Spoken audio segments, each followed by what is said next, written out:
All too familiar with pain, all too familiar with pride. I've been on my knees 6, but gotten up 7 times. It was never even a question of is it gonna be mine. It's not a matter of chance, just a matter of time. I've been watching the clock, 10,000 hours go by. I keep putting in work, the tears are filling my eyes. I swear I've never been tested like this, but this is mine. It's not a matter of chance, just a matter of time. Never look back.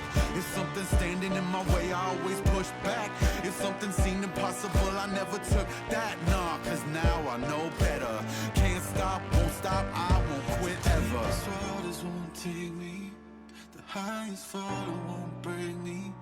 The blood and sweat is what made me.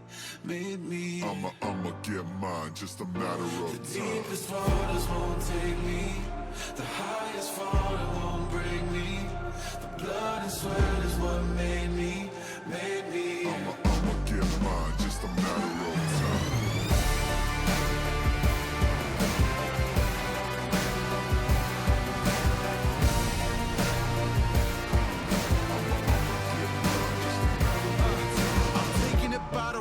I'm taking it to the sky. I'm never taking a break, I'm only taking what's mine. You say it's taking too long, I'm taking that as a sign. It's not a matter of faith, just a matter of time. Never look back, if something's standing in my way, I always push back.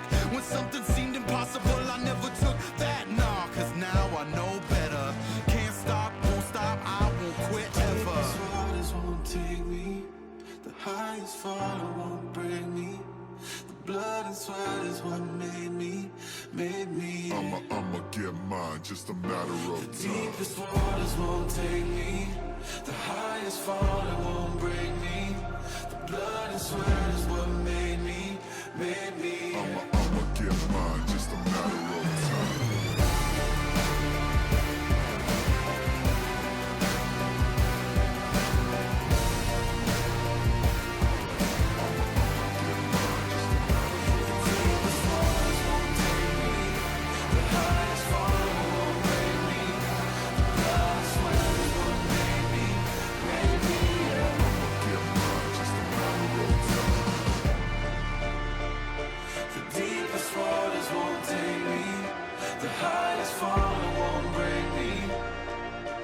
I'ma get mine, just a matter of time.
taking my pain away. Nothing else more to say. Everything that I have, I'll give. First, you gotta pick a side. Now you got a team and you're rolling with the pride.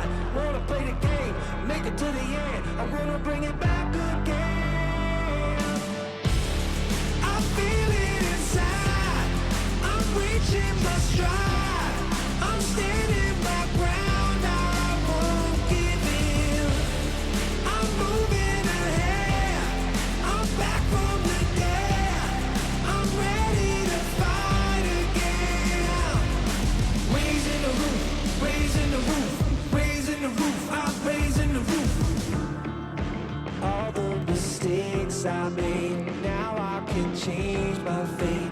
No one can take this heart away. First, you gotta pick a side. Now you got a team and you're rolling with the pride. Wanna play the game and make it to the end. I wanna bring it back again. I feel it inside. I'm reaching my stride. I'm standing my ground. I won't give in. I'm moving ahead. I'm back from the dead. I'm ready to fight again.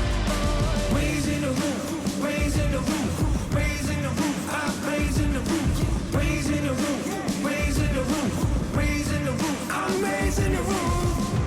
Find another way to fight another day. Find another way. Find another way to fight another day. Find another way to fight another day. Find another way. Find another way to fight another day. I feel it inside. I'm reaching my stride. I'm standing my ground. I won't give in. I'm moving ahead. I'm back from the dead. I'm ready to fight again. Yeah. Raising the roof, raising the roof, raising the roof. I'm raising the roof, raising the roof, raising the roof, raising the roof. I'm raising the roof.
Brainwaves crash, this is getting so deep. Everybody body every time I go speak. Don't believe the hype, then it's what you gon' see. I can't be controlled. I can't be controlled. I can't be controlled. There's no stopping us now. I can't be controlled. 'Cause we're not in the crowd. I can't be controlled. You can't stop us right now. I can't be controlled. No, I can't be controlled. If I don't wanna be there, then it's time for me to go. Money is the motor, so if y'all don't even know there's nothing you can do to buy me, y'all are finally exposed. Hold up, man, you know that I'm honestly the GOAT, and I'm all good like I'm trying to be the Pope. If you talking money, then it's gotta be a joke. But if the money talks, I estimate it's gotta be a quote. Oh my God, man, you can't lie to me, I'll know. So really, if you try it, then you gotta be exposed. Headstrong, even when my mind is getting old. But even so, you need to know that no, I can't be controlled.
Great drivers perform when the pressure is at its highest, when the lights are brighter than they've ever been before.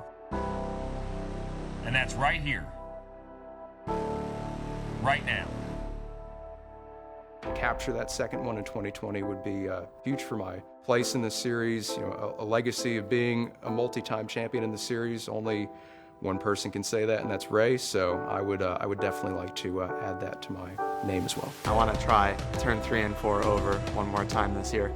Top prize is probably pretty enticing to a lot of people, but for some reason I think just the glory of winning the championship is more important to me than just the money right now. Lower the lights down, hand over my crown, hand over my heart. I do this for my town, I do this for my crown.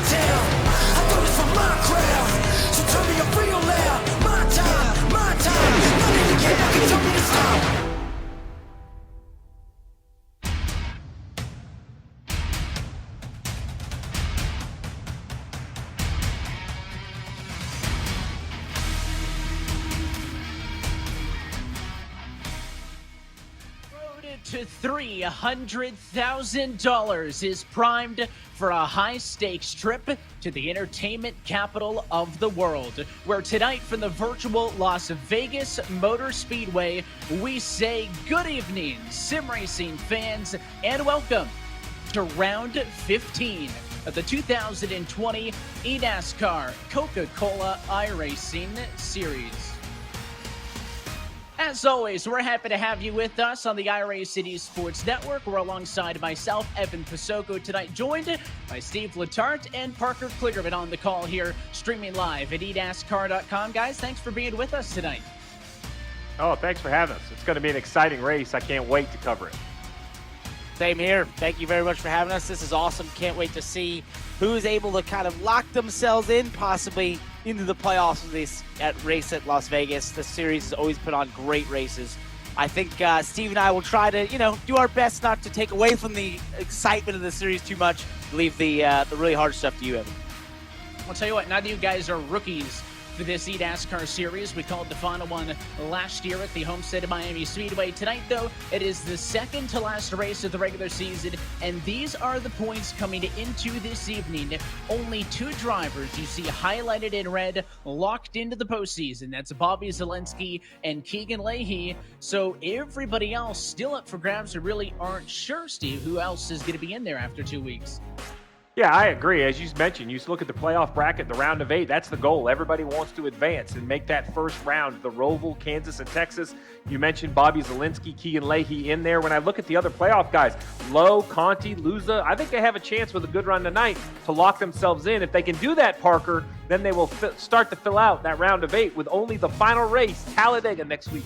Right, and that's what you want to avoid, Talladega. Just like in real life when we went to Daytona and saw that craziness in the regular season cutoff, that's the same situation at Talladega for these drivers. So if you can pad that points deficit tonight here at Vegas, that is going to mean so much in avoiding the anxiety of going to a Super Speedway race and putting your season in the hands of maybe someone else, which you just do not want to happen.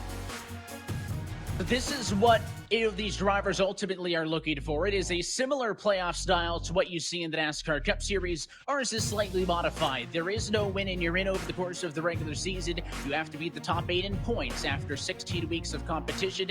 And once we get to that, we'll go racing for those 3 weeks.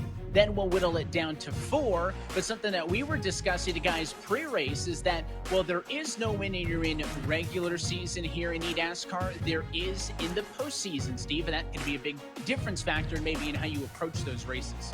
Well, I think Bobby Zalenski loves that plan, right? He goes to the Roval, Mr. Road Course himself. Someone's going to have to try to upset him at the road course, at the Roval. But that's the playoffs. We still have to set the field, and that's what I'm looking for tonight. I think Las Vegas is a spectacular 1.5-mile racetrack. You see a lot of wide-open racing, a lot of close fender-to-fender action. Some cars handle better than others, but in the end, track position, maybe a little strategy, you can roll somebody to the front, get those points they need to join those guys in the playoffs. Steve, I agree. I think, handling will be important here. After about 10, 15 laps, those tires start to fall off. You won't be able to stay flat out.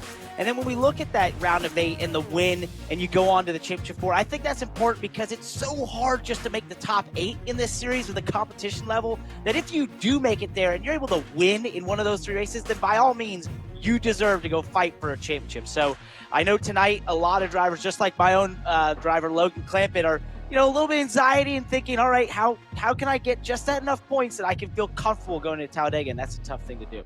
I always say it right off at the top. It is the fight for $300,000, and we are that much closer tonight for the penultimate round of the regular season. Let's take a trip, though, around the virtual Las Vegas Motor Speedway. Hand things off. You just mentioned to your driver, Logan Clampett, for this week's iRacing Lap Guide. Hey everyone, my name is Logan Clampett, and I'm here to show you a lap at Las Vegas Motor Speedway. Okay, here we are, coming to the green flag. Got that sun blaring right in your face here during this time of day. Bring it towards the white line of the tri-oval, back up towards the wall and turn 1. You're going to want to give it a little bit of an arc. You get your left sides below the seam, flat footing it. That's very important here in race trim at this speedway. Bring it back up towards the wall, down the back straightaway. Make sure you're looking ahead toward turn towards 3, setting up your corner. Arc it a little bit more than turn 1. Bring it down towards the white line to carry that momentum. Bring it back up towards the wall. And that's a lap at Las Vegas Motor Speedway. That was an awesome lap, Logan. Man, you and I have been talking all week, all right? I know this is awkward. I shouldn't be interviewing, right? We're really texting. But, hey, all right, what's the anxiety level right now? You're 7th in points at Las Vegas. What's the anxiety level and what kind of speed you can be bringing tonight? Man, well, my anxiety went down when I qualified 7th, so that's good. Car feels okay. Hopefully I can stay ahead of, I think it's Corey and Brad. Ray has a pretty quick car, so that's going to be hard to beat him. Hopefully I can keep the gap I have right now or try and get myself locked in tonight, but definitely a little anxious. Don't want to get wrecked for sure coming into tonight and then entering next week at Talladega. All right, well, no pressure, but obviously I'll be commentating whatever you do or do not do. So make sure it looks good in that Lux Bean machine. All right, you just mentioned some of the competition out there. What are we going to see? What are the fans going to see here at Las Vegas? What kind of grooves are available? What kind of racing are we going to see? Well, you'll probably see a lot of pack racing, especially on the restarts. As it transitions into the night, you're going to see even more of it. It's pretty flat foot for the first, like 10 laps or so. So it'll definitely be an interesting race. Definitely something to look out for, and hopefully not a lot of wrecks, but we're all going to be all grouped up together during this race. So going to be pretty scary for me, at least. Not for the fans, though. That sounds awesome. I can't wait to see that. I love that kind of racing. It's definitely the fans out there watching will love to see that kind of racing. All right, just as you look at some of the competition, you mentioned it, but what are you going to have to do inside that 99 car to sort of beat these guys? What are you going to have to see out of it in the long run to go out there and compete with some of the guys you mentioned you felt were really fast? Well, right now our car is pretty set up for kind of mid-run, so hopefully we can get the guys mid-run, and hopefully we don't get a full fuel run exactly, because we're not that great at the end of the long run. So hopefully we can get some decent kind of mid-runs and kind of play it out, play strategy, stuff like that. Try and keep ourselves inside the top 10 in a safe spot. All right, I can't wait to see it. Sounds good to me, at least on paper. But every mid-run has a short run, so you might want to work on that as well. Evan, I think we can head down the grid and take a look at the full starting lineup for this race tonight. Yeah, practice and qualified has now drawn to a close, so let's do it. Let's go down trackside. Let's turn up the music and take a look at tonight's iRacing starting grid for round 15.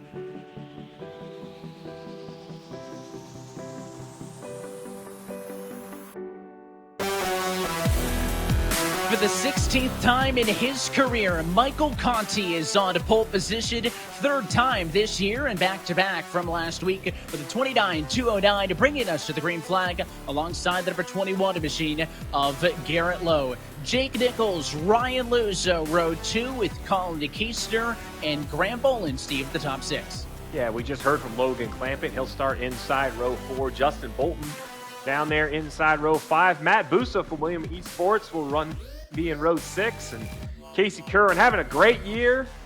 Parker, your other driver there, row 9, Bob Bryant. Yeah, he's trying to find himself not being relegated at the end of the season. Keegan Leahy all the way back on row 10. That's a bit of a surprise. He's won 3 races this season. Even Nick Ottinger there on row 11. Corey Vincent, I believe you heard Logan mention him being pretty fast tonight, starting back on row 11. And continuing on through, these drivers with some work to do, the likes of Dillon Duvall, Malik Ray, and friends on row 15. You got Gorlinski, McCollum. There's one of the Latardi Sports entries, Santiago Tires. You got Jarl T and Eric Smith down through the back half of the field. Novak, Sheehan at the very bottom of the board. That's a look top to bottom in your qualifying session here from Vegas.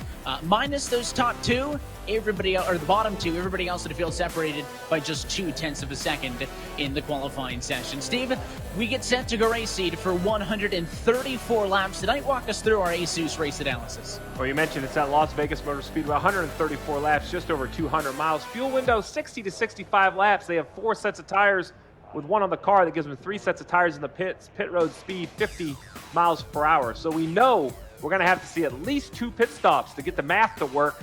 I don't think anybody can stretch it to a 1-stop race. It's going to be interesting to see how they break it up.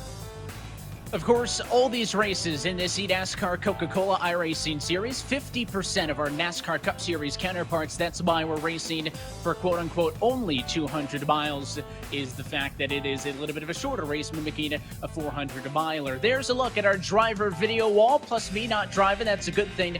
We'll be taking a look at it with all those onboard cameras as the race goes on and kind of giving you that inside perspective on what everybody's going to be doing as we fight for a good one. It is sunset conditions right now. The sun is diving behind the grandstands. We're going to race into the evening, which is a first in this series. This race has normally been kind of a springtime one in this series. Day race, it of course coincided with the first night race coming up this weekend. We'll do the same thing here in the iRacing service. Pace car is going to dive down and in this time through. As always, happy that you're spending your Tuesday night with us on the iRacing Esports Network and streaming live at eNASCAR.com. Michael Conti's got the #1 spot in qualifying for the second week in a row. The field going to be in the hands of that #8 Junior Motorsports Chevrolet, as the pace car is going to leave them for 200 miles of racing, as we say, let's go racing from Las Vegas. Second to last race of the regular season.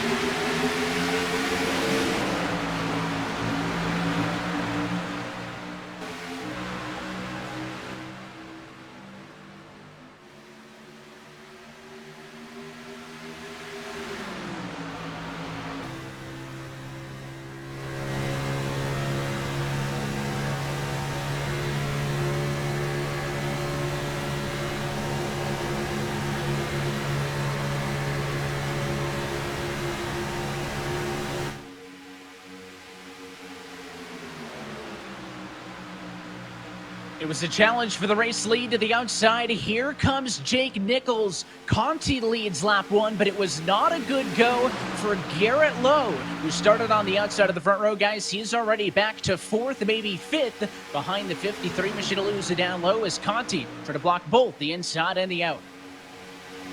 Relatively organized first lap, even the second lap 2x2. Not a lot of 3 wide, but you see the give and take through the field. Everyone's a little on pins and needles. This pack racing, as we see now, a challenge for the lead. 3 wide into turn 1. They'll think better of it, down to 2 wide. Steve, this is pretty interesting because it's not like although the top line maybe has a little bit more, couple more cars in it, it's just not dominant. It's really, like they said, it's pack racing here to start as they're on newer tires, flat out, pushing each other. And it seems like the top lane maybe has a little bit of dominance in 1 and 2, but then loses that in 3 and 4. So you're trying to find yourself in both lanes on either end of the track. That lap lead goes to Ryan Luza, going to be about his point to the back pocket as Lowe look to the inside. Here comes the counter punch by Jake Nichols. He tried to get down low for a second, not going to happen. Conti fighting back now, and it seemed like the passing move was down low. Now lap number 4. Everybody in the field though. He's a lap down. Luza controls the race. Had a great year so far. 3 wins, 3 in a row. Homestead, Bristol, and Richmond back earlier this season. He's, fallen off a little bit. Hasn't had a top 5 since back at Charlotte. We'll see if he can take this early success. Try to control the race. I think that's the key. Even though it's pack racing, we heard handling does go away as now we see the 21 get to the outside. Garrett Lowe's going to contend for the lead with a little drafting help from Conti. We'll see if Conti can push him by. And one thing people might notice is they're kind of pushing each other a little bit. Not quite side drafting. It doesn't quite work as well in these cars, so you really want to just get the push from from someone from behind more than you're going to side draft. But it is unusual to see Luza sort of going this hard this early. A lot of the wins you see him have, he just sort of creeps his way to the front, really works on the long run of that car, the long run pace, and then you sort of see him show up towards the end. But right now, up at the front and trying to hold on that lead early, and that's something unusual, but hey, maybe something he's working on as we head towards the playoffs in terms of being better earlier on. Yeah, he's really trying to get back into form. I was talking with Keegan Leahy a couple of weeks ago about how he's been able to spread his wins across the season, whereas Luz, you mentioned, got all three of them kind of back-to-back-to-back, and he has struggled a little bit since then. But notable for the drivers first, second, and third, Ryan Luz, Garrett Lowe, and Mike Conti are the drivers in third, fourth, and fifth in the points. If they can just get a decent finish, keep the wheels underneath them tonight, they will lock into the playoffs. Again, they only need to be 45 above to do so. But further back in the pack, it's not as calm as it is towards the front. It's all kind of around that number 2 machine of Ray Alfala. Matt Boos into the mix as well. And I just talked about Leahy. He's working the inside in the number 32 machine. As we go on board with Nick Ottinger, you see this is no one wants to see who's trying to battle for points. Nick currently 6th in the points, has a comfortable margin over 8th, but doesn't want to lose that margin. He wants to do the opposite. He wants to stay out of trouble, gain a few points, guarantee himself a spot in the playoffs before heading to Talladega. And this is nerve-wracking back here. He's well in control as you see him go to the bottom of Ray Alfala in that 2 right there. You know, the problem with pack racing when you're a driver or crew chief or a spotter is that you are so dependent on someone else's mistake. If there's an issue in front of these cars, there's just nowhere to hide. Steve, who did you mention beside him right there when you're talking about the playoff bubble? That's Ray Alfala right on that bubble. I mean, that's a precarious place to be. As you said, it's where you're relying on your competitors here. And although all the drivers in eNASCAR Coca-Cola iRacing Series are insanely talented and they worked very hard to get here, they all push the issue. And that's when we see wrecks. They push the issue within nths of the degree. You're gonna see cars slot into spots here as we get later in this race, and especially as the restarts get later in the race. Oh, Ottinger gets a late move there on Keegan Leahy, just as you saw. That's something that these drivers do. They don't give each other an inch here at the racetrack. A little bit further up, watching a battle for 6th position. Colin Keister and company from there on back have all kind of maintained from the get-go. But Brandon Cattell, that number 14 machine, up 5 spots off of the start of this race. So he's making some moves in the Clint Boyer Racing Ford. And just a little bit further back, the number 10 Justin Bolton right now, side by side with Michael Guest. These two going at it, P10. 11 laps complete. It looks to me like the cars are getting a little more single file, moving around a little bit more. That's why I think this battle is so interesting. All these battles, if you look further deep in the field, right there, the 36 of Chris Sherburne, 13th in points, 38 points out. He's going to have to try to push the issue. You know, I had a conversation with him. He has just had poor luck all year long. Feel like it was going the right way for him. Then he had some bad luck, bad runs. I'm not sure I believe in luck. Just bad runs. You know, didn't run near the front enough, and that's really the issue. Look where Sherburne's currently running, right? When you run inside, or excuse me, outside the top 20, man, it is tough back here. Tough sledding. I mean, no space, nowhere to go. Steve, it's like the mid-pack and cup, right? That's it. That's it. It's so hard. It's so, you know, you'll talk to drivers and say, I'll never be raced harder than you would in mid-pack in the Cup Series. And it's the same here in the eNASCAR Coca-Cola iRacing Series, where this is the best of the best. That means the talent's all the way through the field. And when you're in the mid-pack, you're not only racing, you know, trying to move forward, but you're racing trying not to fall back. Eventually, it's short tracks. You're trying not to go a lap down. It's intense racing because you know each and every position might be the difference between going that lap down or staying on the lead lap and having a way better finish. And so it's just a tough place to be. As you see Bob Bryant up there in that beautiful Lux Bean machine, the 77 car up there. Thank you guys for joining us. And a shameless plug for our new partner there at Burton Clingan Esports. But I like to look at those things. Hopefully it brings him some luck here in the Vegas racetrack, but not quite showing the speed maybe he wanted here early on. Well, and what you talk about is speed. I really think that's the key. Evan, when I look at the playoff rundown, right, Davies, Vincent, none of those guys are putting pressure on the drivers above the cut line. I think that's the key today. If they can't do it here on the green, if we get a yellow or we talk about strategy, do something. Make them worry about you. Try to work your way to the front. Yeah, and you can't make, too crazy of a move to go for the win or nothing. You got a points race. You do have to be smart about it, and we touched on it at the start of the race, the fact that the Cup Series had Daytona. We have Talladega. There's a block to the inside as Kane Cook going to bring Bob Bryant all the way to the grass on the front straightaway. You want to get what you can now, because who knows what happens when we go to Talladega. It's not going to be the end-all, be-all if you're 20 points below the cut line. But if you're only 20, say, above it going to Dega, I think you're going to be a lot more nervous. You want to get what you can now and maybe forcing those drivers into some mistakes. But this race certainly is settling in now. 16 lap's going to be complete this time by, and you got to get back here till about outside of the top 15 or so to see the side-by-side. That's Michael Grillia, the number 15, Ronnie Savita, John Gorlinski talked about those two. Right now, funny for 23rd and 24th on track, but up at the top of the board, you can see the full running order top of your screen. Ryan Luzic kind of settling in, leading this race, trailed by Lowe and Conti, but some drivers making the big moves. Parker, I'm looking at Nick Ottinger up 9 spots, Dylan Duval up 14. It may look like it's hard for these drivers to make the moves, but some of those guys mid-pack have figured it out. And this is really where you're going to be working on taking care of your tires. So it's about laps 10 to 30 that the tire fall off really starts to become an issue, and it really comes down to how you treat those tires. That's why you see many of these drivers getting single file, trying to get in that best lane where there's the most grip. You see Conti there just looking for a little clean air on his nose over Garrett Lowe, and that's something you'll do as well. Just sort of searching, trying to keep the tires on you to be faster at the end of the run, but this is where we start to see the cars that have been taking care of their tires move forwards, like a Nick Ottinger or a Dylan Duval, and have that long run pace in the car. Parker, do you think... Well, we don't see this, Steve, I just want to mention, we don't see this every week, but talking Las Vegas specifically, progressive banking is what makes that move to the outside for Conti a little bit more doable. So it's funny, Evan, that comment about the progressive banking is exactly where I was going to go with Parker. He mentioned tire wear, tire fall off. You know, we see multiple lanes, that progressive banking, that, and there's some bumps. They're very hard to see, but 1 and 2 is very rough end of the racetrack. As you climb the banking, the track gets a little bit smoother. Parker, it seems like right here, you see the leader, middle of the racetrack, not going down to that white line. A little bit of avoiding the bumps, but you think the higher you run, you also save a little front tire?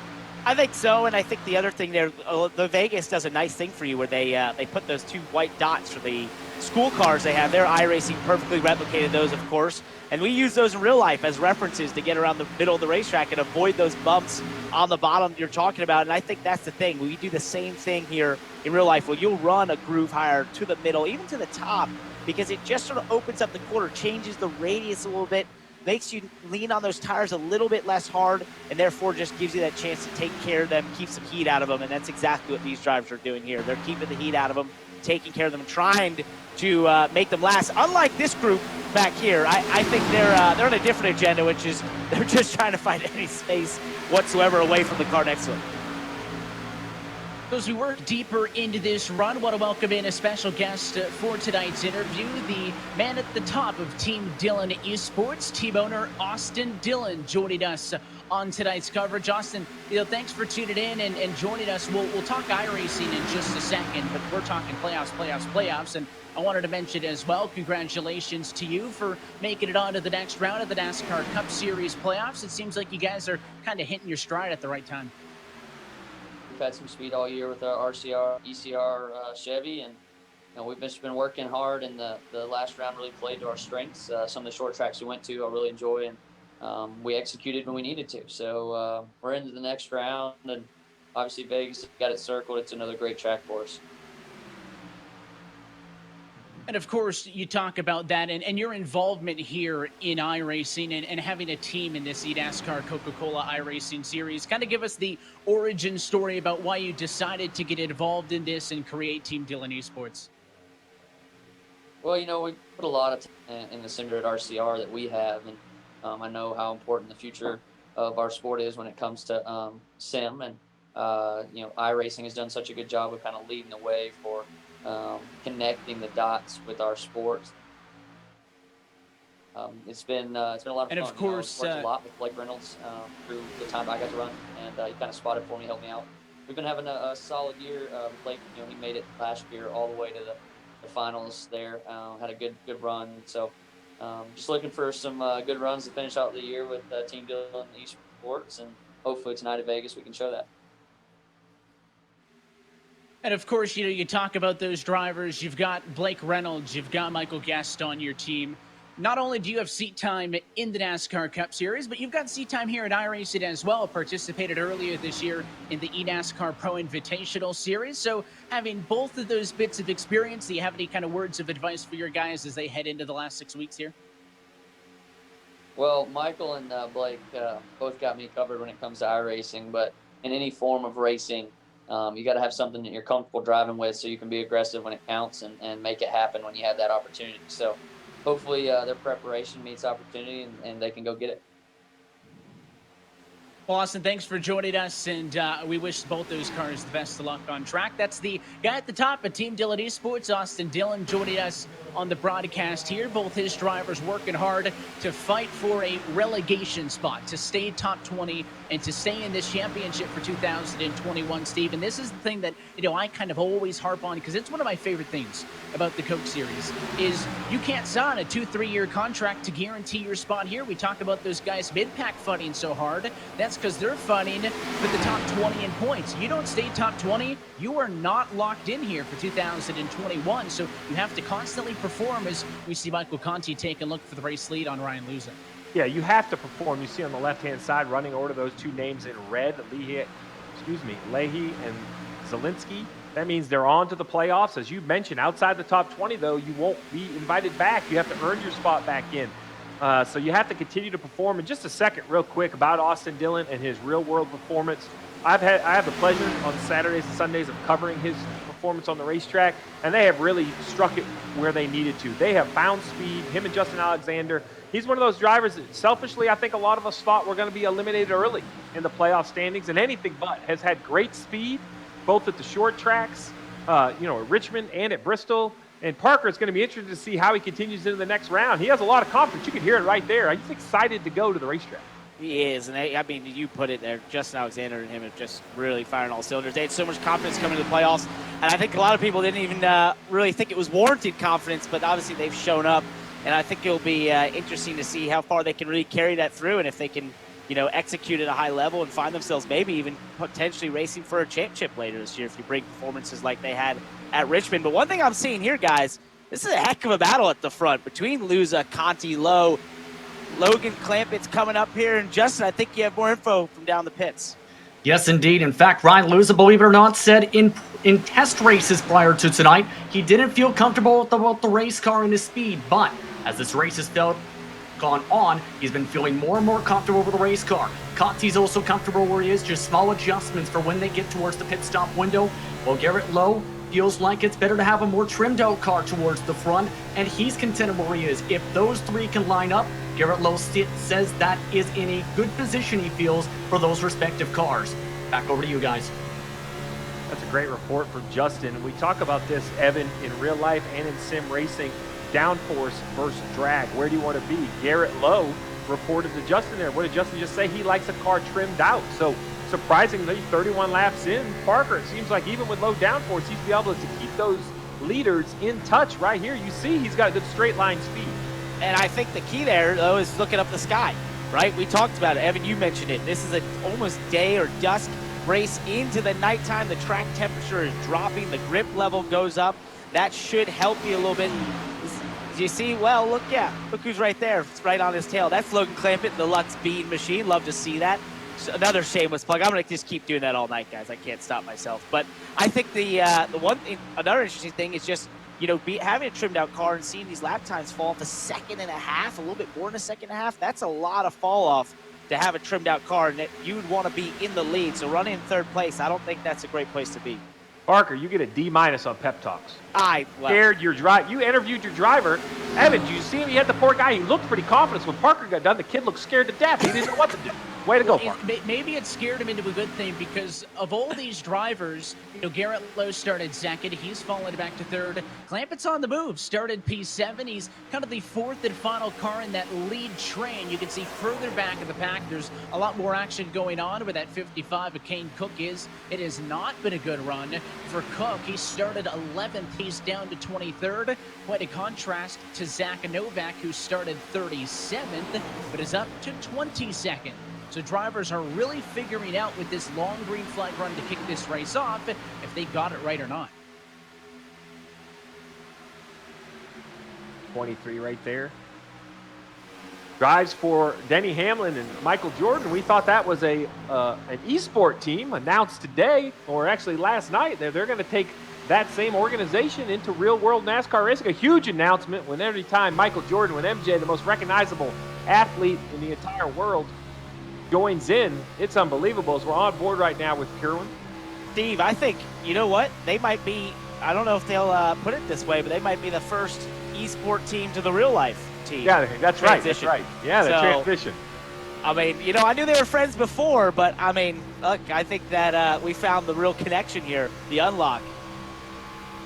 What I think if Jordan Brand ends up on that car, it's got to be Casey Kerwin's paint, because that thing looks great as we go back down pit road to Justin. Yes, indeed. And in regards to this tonight, Hudson Hammer gave a pep talk to Casey Kerwin saying, I know nerves are high, especially with yesterday's announcement, but just stay focused and focus on a top 20 was the goal for him and his team for tonight's race. He felt he has a good race car for tonight. His goal is simple.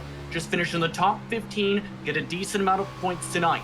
That was the focus, to try and keep things calm in the car for the 23 prior to tonight, and looking decent so far. A couple of weeks back, guys, I thought that Casey Kerwin was going to be knocking on the door. He put a couple of good runs together. Thought maybe that he was a bubble driver for the playoffs. A couple of weeks there, they didn't quite continue those results. So now I think it's very clearly a battle for the 23 to just stay in this series, entering tonight 19th in the points. That battle for relegation, by the way, going to go all the way through the end of the year, the final 2 races of the regular season and the 4 in the playoffs. So that's a battle that we'll be talking about all series long and probably all night long tonight as well. As you can see, the Nani and Novak wanting to get up there. Those are 2 big names that I think a lot of drivers, Steve, may have had on their eNASCAR bingo card for the 8 playoff drivers, and both of them looking like they won't be fighting for the championship this year. That's especially a big surprise for the defending champion in that 90 Toyota.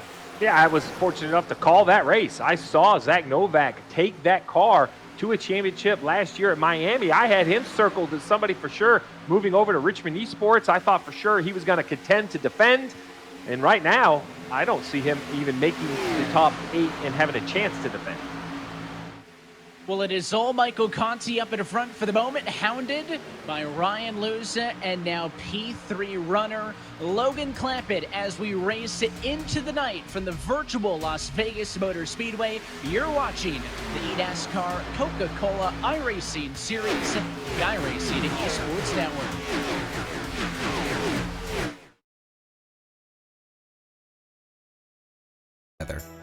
And those living apart. For classmates, graduates, and teachers making the best of it.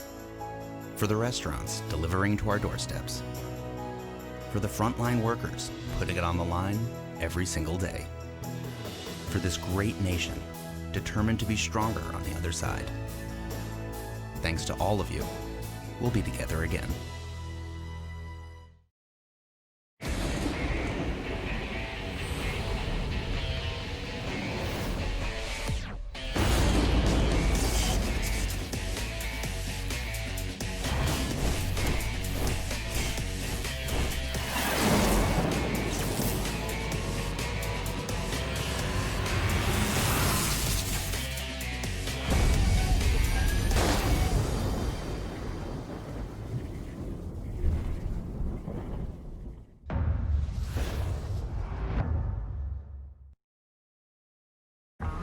Wild ride starts at NASCAR's Lady in Black. Harvick wins the Southern 500. And for 16 drivers, it's all or nothing the rest of the way.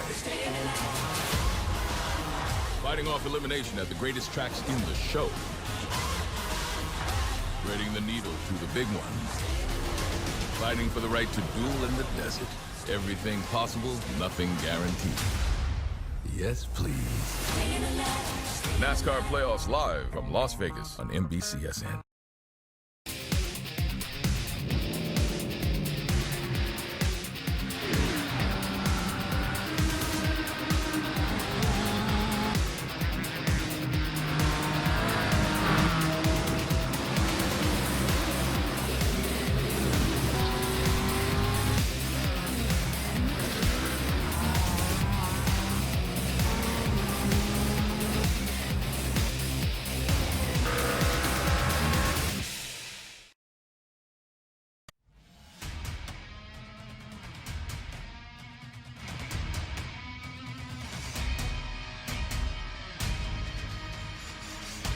To you by Coca-Cola, the official fan refreshment of the eNASCAR. And by Asus, an official gaming hardware partner of the 2020 eNASCAR Coca-Cola iRacing Series. Pit stops underway as we reach 1/3 distance. Want to remind you that as these drivers fight for the win on track, you could walk away a winner tonight as well by entering the ASUS giveaway. There's content under the pits as all three of your top guys are in. But if you go to the ASUS Twitter account at ASUS_ROGNA, so that's ASUS_ROGNA, you can enter to win a 1-year iRacing membership, a Tough Gaming VG35VQ monitor, and as well an ASUS swag bag. All that info and more, again, it's at the ASUS Twitter account at ASUS_ROGNA for more information. Evan Pasoko, Steve Letarte, Parker Clicker made it with you, and guys, all three of our race leaders came bombarding into the pit lane at once, and kind of right as we expected, at 1/3 distance, there's your current leader, Jimmy Mullis, but a pass out of pit road, I think Logan Clampett may have been able to undercut Luza and as well Conti with a more aggressive entry, and he may be in a good spot here. I love early pit stops. Before we went to break, Parker mentioned about the speed fall off, a second and a half, almost 2 seconds on tires, as now we see the leader come to pit road as well. You have to be good on pit road, good off pit road, and right here you see Clampett will be passed by Luza right here on the fresh tires. The 99 definitely showed up on the older tires. We'll see if he can kind of keep in touch. So Steve, this is your favorite thing, right? Aggressive pit strategy. If you have the opportunity, get on early, or stay real late, right? Try and have those tires late, and it looks like Alfala, Leahy, that some of these guys maybe were trying to get there earlier and sort of leapfrog our leaders, gain that time on the newer tires. Yeah, listen, you got to do one or the other. Be either the first wave of cars or ride it all the way until you need fuel and go all the way to the end. Well, there was a bit of contact with those drivers on pit road. Let's take a look. This is on board with Ryan Luzer. Remember, he was third in line. Actually, looks like he might have ended up being second when this all happened. That's Michael Conti up the road. Oh, got a little bit of a touch, and a great job by Conti, not only to save that race car, but to not speed, guys. And that contact allowed the 99 to sneak through on the inside there. I love that. It just shows how competitive this is. And I mean, you can't give anything up. Luza's going to get right to his bumper and try to stay right with him, knowing that they were pitting on that lap. I know some of these drivers are working together and trying to figure that out, but some are probably trying to hide it from each other. And so you want to stay right with them. And I mean, that's something that's incredibly tough to do. Judge the distance of the car in front of you while you're trying to slow down those old tires on a pit road that's historically tough to get onto under green as well. So that's awesome save by Conti and great driving by them to get away with that. As you see right here, the 15 continues to fall back. That's the old tires. You just see how much speed they give up versus the new tires right here. Big fan of my driver, Chris Shearburn, in the 6th position. One of the first, if not the first car on pit road. He's used those new tires to leapfrog. I mentioned earlier, this is the guy who came in the 13th in points, 38 points out of the playoffs. The only way to advance is points. You keep saying it, Evan. There's no win in advance. There are no stages. It's the last lap of the race. Be aggressive. We only have this race and Talladega to set the playoff field. Brad Davies really in the same boat right there, the 88 turning to the left of the 36 of Shearburn. These two guys have got to find some points. And I know Zelensky's not in the same situation points-wise, but it is strategy-wise here. These three all came down pit road 9 laps ago together, so they undercut your race leaders by about 3 laps. That gave them the track position initially. Remember, those guys had broken away. Luza and company had broken away before the pit stops. They undercut, got the track position. Now they are on a little bit older tires, and here comes the faster drivers on board. Bobby Zelensky, left-hand side. There goes the 53 of Luza. He'll now go on Davies. He'll get after Shearburn, and it should eventually cycle that group back to the race lead. But you can see how much better the 53 is center off the corner as he works his way through all of this right now, battling for 4th on back. We're also still waiting on Michael Guerrilla, Jarl Tient, and Phil Diaz to come down pit road, but other than those 3, everybody else has been in. Yeah, and Shearburn was hoping those 3 would have pitted. That would have given him a lap to lead. That is 1 point in his bucket. That unfortunately didn't happen, and now Luza on those fresh tires is overtaking the 4th position. We know it's 4th on the racetrack, but in the virtual world, it's really the lead. The front 3 must come to pit road soon. The question I have is, are these guys trying to stretch it long enough to do it in one stop? At this point, they've already lost their track position with the leaders only 23 seconds behind. They're really gambling for a yellow for this strategy to work.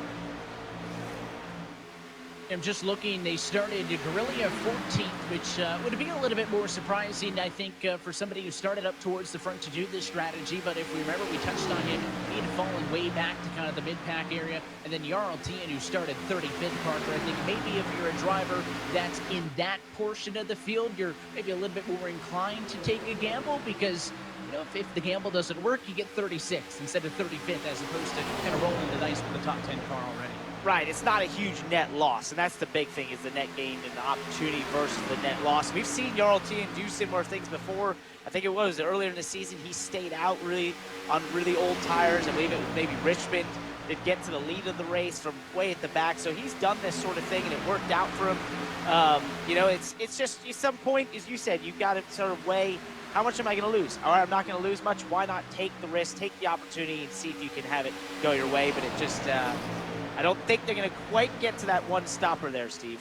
So, Parker, I was wondering if you were going to give my car a shameless plug. You plug your sponsors. Yeah. And as your man, the 99, runs down Sherburne in the 36, that main and tail Chevy, I'll have to give the plug myself. Thought you were Mr. Billboard tonight and got to give them all. What I'm impressed with is, while it's obvious Sherburne doesn't have quite as good a pace because the tires have aged, he's holding on nicely, Evan. I really think this is going to be a net gain. He was running outside the top 17 before that early pit stop. Even if 3 or 4 cars go by, much like the 99 right now of Logan Clampett, you know, Sherburne, so much experience. I think he knows how to kind of get back in line. You started 24th, so even if he drops back to the tail end of the top 10, that is still a long gain.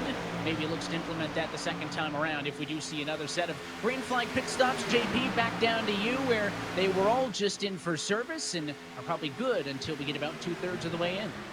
Give or take, yes, already drivers talking about potential underfueling for the race car, but a majority of the small adjustments in the pit lane were a couple things. One, decreasing the tape. Many drivers across the board, across all different teams, have reported overheating on the track, especially in traffic, especially by the end of the run still. As well, drivers have also made adjustments to tighten some of their cars as the track continues to loosen up as the race goes on. Many teams are expecting it in their cars to get looser and looser as this run progresses all the way to the end of this stint. Great information, Justin, and I would agree completely with their assessment. Most of these mile-and-a-half tracks, as the temperature cools, as the sun has set, the front tires, the front of the cars seem to gain grip sooner. A little shocked at the tape adjustments, though. I would have thought they would have been able to go the other way, Parker. Basically add tape as the track temperature and the air temperature cooled. Obviously, everybody knows the speed in tape, and all these teams being very aggressive early. Right, Steve, so there's so much speed in that, and all these teams push it as far as they can. And I know a lot of people know, and fans of this series here always say how much these drivers put effort-wise and how much testing they do for this. And that's one of the things they test. How much tape can I get away with? But you know what you don't get to test very often? Well, having about 40 cars on the racetrack in a pack with the whole talent level that is in the NASCAR series is going to force you to run in those packs, run in traffic, and not be able to get the same cooling to the car that you would have in testing. And they know, as you mentioned, that's free speed if you can get away with it. But if you're overheating that engine, eventually it blows up, then you're getting nothing out of it. So you have to decrease. And odd knowing that the temperature is going down that they do that, but I think it's a lot of these teams just pushing everything they can to try and find some speed. And Evan, the playoff guys, they have to love this clean and green race, right? Everybody came in trying to protect points. The good thing about a green race, no accidents to get caught up in. And the ones that started towards the front have held on to that track position. Even the ones that have fallen back have kept themselves kind of in touch. And they're not going to lose a ton of points. Yeah, they've been all doing a pretty good job, and I think you're right when you talk about that because, you know, the guys up front we talked about consistently. If you've been consistent over the course of 14 races, you're probably a driver who wants the race to go green. You're confident in what you have, behind you, and you're going to try to make that work out. It is those races when you have yellows and restarts and incidents and mixed strategies because of that it can kind of hold things up in the area. Maybe that's what the drivers below the cut line are actually hoping for. But this big, long string of cars is what is going to be the battle for the race lead. But again, for now, it is still just for second on back. Michael Guerrilla down pit road, not going to be able to make it to halfway home. And it looks like as well that we just saw the other driver come in too. So both drivers, there you go, has now come down to pit road. They were about 5 laps short of making it to halfway distance. Not going to be able to do it. They're probably not going to be able to go to the end of this race. They'll need to top off on fuel, get a splash and go later. And now all is right. The pit cycle has cycled through. close to halfway, and your race leader, Ryan Luza, trailed by Logan Clampett. There's the 32 machine of Keegan Leahy right now. He runs P11. Get a great view of a battle between Graham Bolin and Bobby Zelensky. Yeah, you mentioned Ural Tian and Michael Gariglia, who have just come to pit road. Now they need this to run green. Now that they have the freshest tires on the racetrack, Evan, I know what you were saying about being short from the finish. That's a long ways out. That's 50, 60, 65, 70 laps from now. They need a good 30-lap run here to use those fresh tires, gain back the time they lost by staying on the racetrack.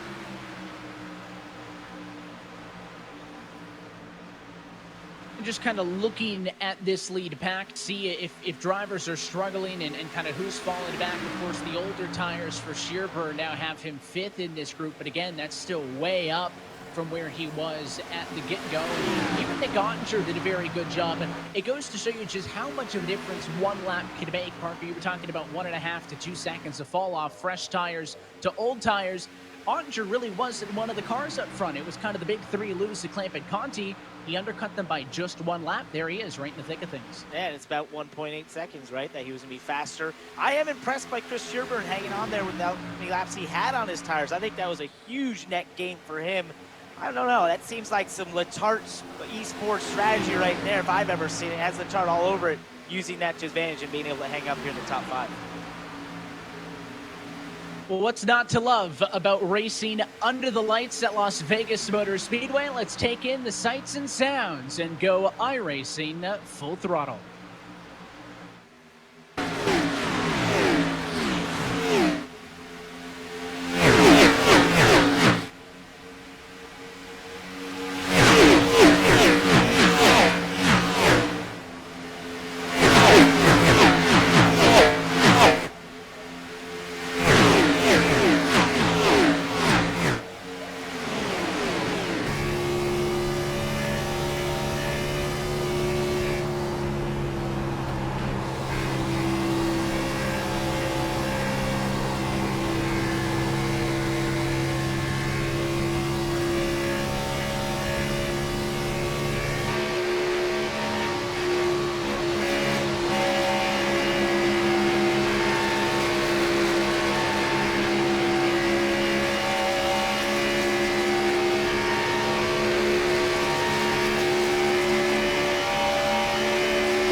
Caution at lap number 70. Graham Bolin is slow on the front straightaway. We had just seen the good battle that he was involved in before we went there for full throttle.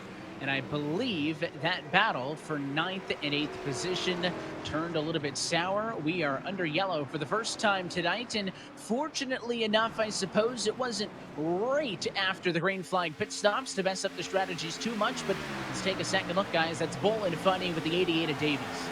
Yeah, Bolin basically on the bottom of the racetrack. I don't see anything too serious right here. Oh, he just gets high.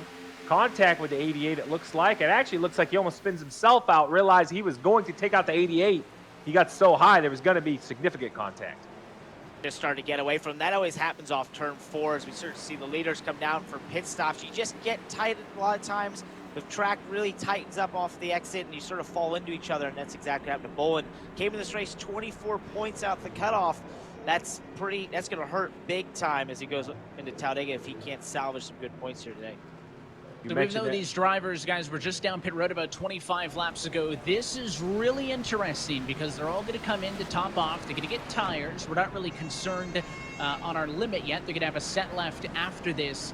But this time by was 64 laps to go, and the longest that those couple of drivers who we were talking about staying out is it's Logan Clampett winning the race on pit road. I saw Tian do 62 laps before he had to come down pit road. So this could be awfully tight on going the distance with this stop right here. Maybe seeing some guys towards the back even top it off before we get back underway. Yeah, I think that's a great call. Hopefully the second Letard Esport car of Therese, he just hasn't, Santiago hasn't had a ton of speed tonight. He's been outside the top 25. I like that strategy call. You mentioned this evens up the field. That strategy you discussed for Shearburn really played out. He was outside the top 15, pitted early, fell back a little bit, but used those fresh tires to gain some track position. It'll be interesting to see now what the strategy is. Do you just accept you can't make it the whole way and pit halfway through this run? Or do you run a little bit longer because you're afraid you might get a yellow? I think what you're seeing these leaders do, like you're watching Logan Clement right now, run around on the apron. He's clutching it, shut that motor off, trying to save every ounce of fuel possible. And I think although the leaders can go flat out that first 10 laps of a run, you are going to want to save. So it's going to be that game of cat and mouse at the front, riding with as the leader. If you are the leader, it's trying to back the field up and save as much as you can. And if you're not, it might even be easier being in second, third, fourth, or fifth, where you can just roll out of the throttle and sort of keep as close to the leader as you can without using as much fuel as possible. We're on the radio now with Graham Bullitt. Graham, we just saw the incident there that's going to drop you off to the back. What'd you see from behind the wheel? Well, I thought I gave him enough room. I guess not. I mean, I use a point of reference, like the seam off for. I can't really expect a guy to be like a couple lanes off the wall off exit, but I don't know. I have to look at it and see if it's my fault or not. The car at speed, though, I mean, you started top 10. You had been running top 10. Do you have an assessment yet on if there's enough damage on that car to slow you down and kind of what the look will be like for the second half of this race for you as you're outside now with the top 30? Well, there's no engine damage, but I'm pretty sure like it's kind of killed by aero, but we're doing pretty good. I was doing the same strat as I just like have a lap freshers and just let the draft carry us through the front, but I don't know. I just didn't expect them to be that far off the wall. Yeah, Graham, I understand what you're saying about the corner exit. How about the handling of the race car? We've talked a lot about wide open for the first 5 or 10 laps. At what point into a run did you have to worry about getting out of gas? I was kind of plowing center because my setup is more trimmed down than everybody else. Like I went for like short run because kind of going for a win. So, but yeah, it was just plowing and then the center of their corner. I didn't expect it to be this tight, but that's all.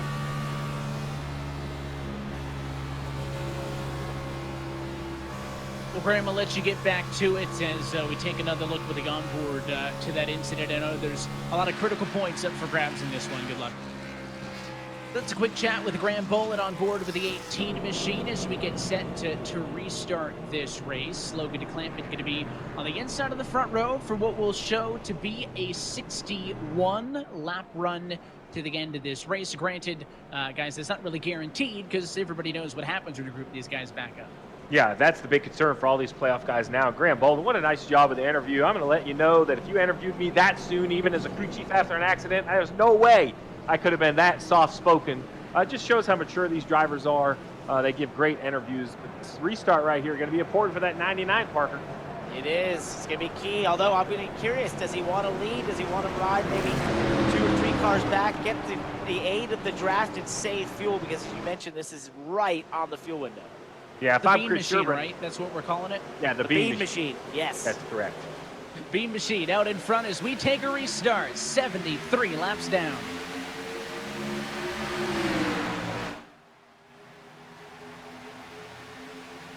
Oh! Back to the middle of the pack there. We see a bit of 3 wide jump into the apron. Couldn't quite say who that was. Maybe Zelensky. That was a great move. It looked like it worked for him. You can cook one of those drivers. I saw curling 3 wide a little bit further back. I mean, your race leader's not spread it out, though. You can see the challenge. Ottinger trying his best on the outside. But how about down low? Maybe a touch there by Brandon Cattell. He'll go to the very inside. He wants the race lead for the first time.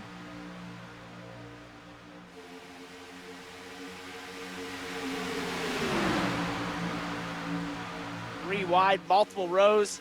Deep. This is where it gets really tough when you're on the straightaway. You're jockeying for position, trying to find the right holes, trying to find the right moves. There's 3 wide. You're hearing the cars come from the outside, from the inside, and it's really tough to see Zelensky all the way out there in that 3rd groove, trying to make headway up there. We'll see if he can carry that momentum down the front stretch. And my hands are sweaty for the current driver on the bubble. Real Fowler right there in that red and white number 2. Slides up. Now he's in the middle lane of contact on the quarter panel. My goodness, he's got to be nervous. No room to spare as he came up and across the 46, and Jimmy Mullis there. His Ray's teammate, Zelensky, the lone driver, now squeezed out 3 wide as all of this battling happens around position 15. We keep talking playoffs. We keep talking points and about what it would mean for a driver to win the championship this year. Well, don't take it from us. Take it from them. Here's what the drivers had to say about what it would mean to win the title. Winning a championship in this series to do it for me and Burton it's just super awesome and unthinkable. It would be a dream to win the championship. It's been a dream of mine since 2nd grade to race in a real life car, maybe at a local short track or something. But this is beyond that, especially this year, for example, we went from $10,000 3 years ago winning the championship. Now we're at $100,000, and now we're here. So we were close in 2017. Just hope to top it off and get one more position in 2020. Yeah, well, I came off of a pretty bad 2019, so it'd mean a lot just to bounce back and be in contention again.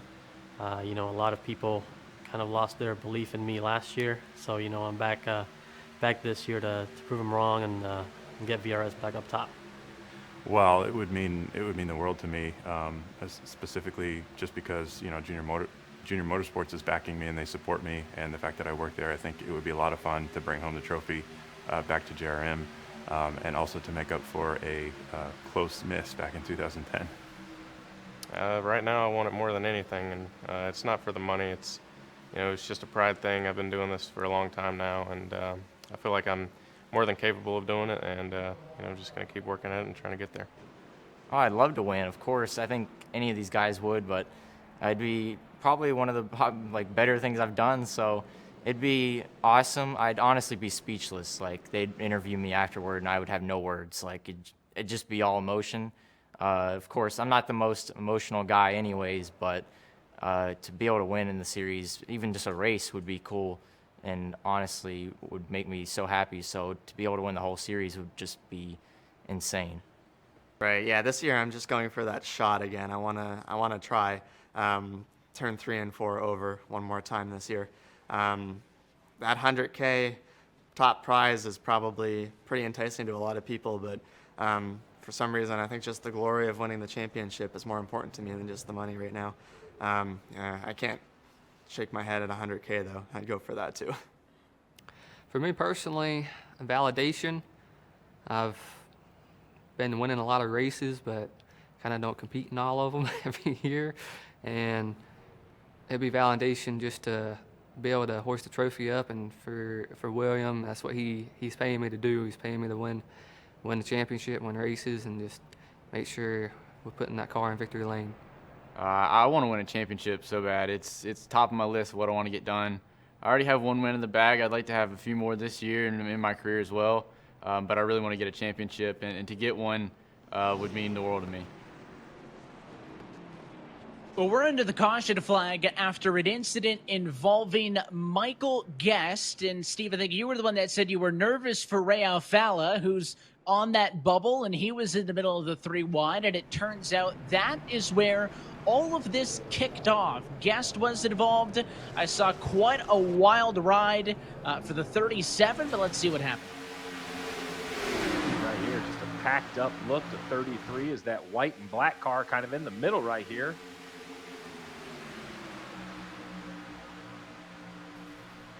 Oh. Looks like smoke out the back of the car. I think the 33 blew up, and then heavy contact behind him. I think that's the 37 going around. Very unfortunate for Guest, who was 22nd in the points. You mentioned relegation. This is going to hurt him. That basically the engine, I think it's an engine that expired on the 33. That's going to hurt him in his quest to stay up inside that top 20. Remember what Justin told us earlier in his report about some of the teams having to take away tape. They're all pushing as far as they can with the tape. It's free speed, but they run the risk when you're running in that pack 2-3 wide and it goes on for too many laps. You don't get the air to that engine. It will do exactly what you saw there, and that's blow up. When we talk points, there's a live look at what the championship standings is coming into this evening.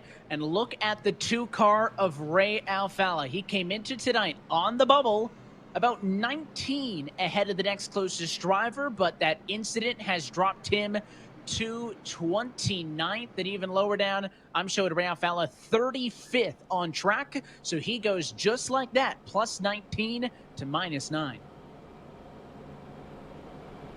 That is what you did not want to happen here tonight, because that is a very precarious position as to go into Talladega. If he can't just find some way of reclaiming some of that, maybe hoping for some more attrition here, more yellows, that can get him just a little bit closer to that line. But for a man who's been so successful in this series, he's, you know, multi-time champion, had a tough season last season, looked like he could rebound here at that, starting that win at Atlanta, and now finds himself on the outside looking in, going to a super speedway race, Steve. I mean, that's, you're gonna have to find a TUM subscription or something there for through the next couple of days leading up to that one, because that is gonna be full of nerves. Yeah, full of nerves. With 52 laps to go, though, he just hopes that he can find a claw some points back and try to help his case. You never know. Every point's gonna matter when it comes to Talladega. The restart going to be in Brandon Cattell's hands on the inside. He'll bring us through it, and there's contact behind. Luza, I think, got hit by Garrett Lowe from behind. Lowe hit the eject button 3 wide now, 2 rows deep, as Lowe tries to get back going. He'll lose about a half a dozen spots. They're all chasing the 14. Wow, all the way down to the apron. Many cars blocking. You're starting to see, knowing that this is, you know, with the amount of laps left, there's no concerns really with fuel. This is now a straight up run to the end. If we go green, it's going to be about getting track position and being able to conserve those tires to have that speed in the long run. That's why they're being so aggressive. Almost 4 wide in turn 1 there, back to back. You mentioned back in the pack, Chris Shearborn pitted for tires all the way back in the 28th position. Have about 15 lap pressure tires in the leaders. We'll see if they pay off. Ray Alfalla below the cut line now in the 9th position. There's the 36 machine right there, running right around the bottom. I know he has fresh tires. My concern, though, Evan, is where do you go with them? I mean, it's 2 wide in front of him, and if he gets by those 2, then it's 3 wide and just a glob. Look at the mess in front of him. He's got a lot of traffic to get through as you slice it and dice it. That's the 75 of Phil Diaz on the outside, and then the 79 of Brian Schoenberg up the row. Something else to note, though, is that I believe that was the last set of tires that Shearborn put on the car. Again, we talked about they have 4. You start with 1, you got 3 in the pits. If that was his 3rd 4-tire stop, that's it for him for the night, which gives him an advantage now. But with 48 laps to go, if there's a later yellow, you would suspect maybe those lead cars would come down to the pit lane, then you would be on the back foot. But look at this mess of cars, 3 wide and several rows deep, as Ryan Luza now taking it back to Cattell. He'll go to the outside. He wants to get back to the top of the board, but Brandon Cattell's having a great night going head-to-head with the driver with the most wins this year in Ryan Luza. All right, car owner, Parker, you look like you're going to throw up. What's wrong? I'm just watching. I'm just watching, you know, sitting there in the middle, 3 wide. Have a chance to win this thing. Looking like we could find ourselves locked in the playoffs if he can find a way just to be in this top 5 at the end of the of here tonight. But I mean, we're talking about Talladega to be in the next race. I'm seeing 2, 3 wide, 4 rows deep. I mean, this might be Talladega. I mean, this is no different right here, watching these cars run like this, just side by side all the way through the field. What an awesome race at the front, though. I mean, this is just great racing side by. I just love watching Luza and Brandon Hayes-Cattell running side by side like this. Very cool to see.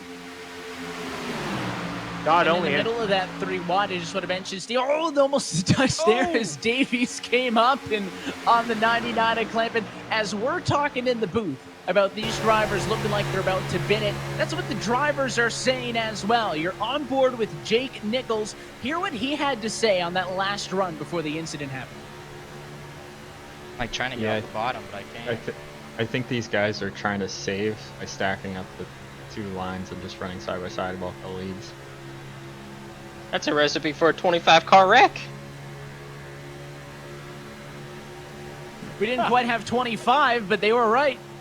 Strategy. Not even just in terms of where working. Oh, we got a caution on the racetrack, but that's an interesting strategy. I don't know if you can pull that one off. Steve, close your eyes. As I look a little bit further back in the pack, Santiago Tierres is one of the drivers involved in this one. He wasn't the only one, but that is a lot of damage as it looked like it happened down the backstretch at into 3. Yeah, the track fast Chevrolet no longer has all the body panels. Never the look you're looking for. A rookie in the eNASCAR Coca-Cola Series, Santiago Tierres, making his first run at it, has showed decent speed, but I think he's just learning. We talk about it, just how deep the field is, how competitive it is. A very talented driver, just so much to learn, and you see once again a little bit of an issue here.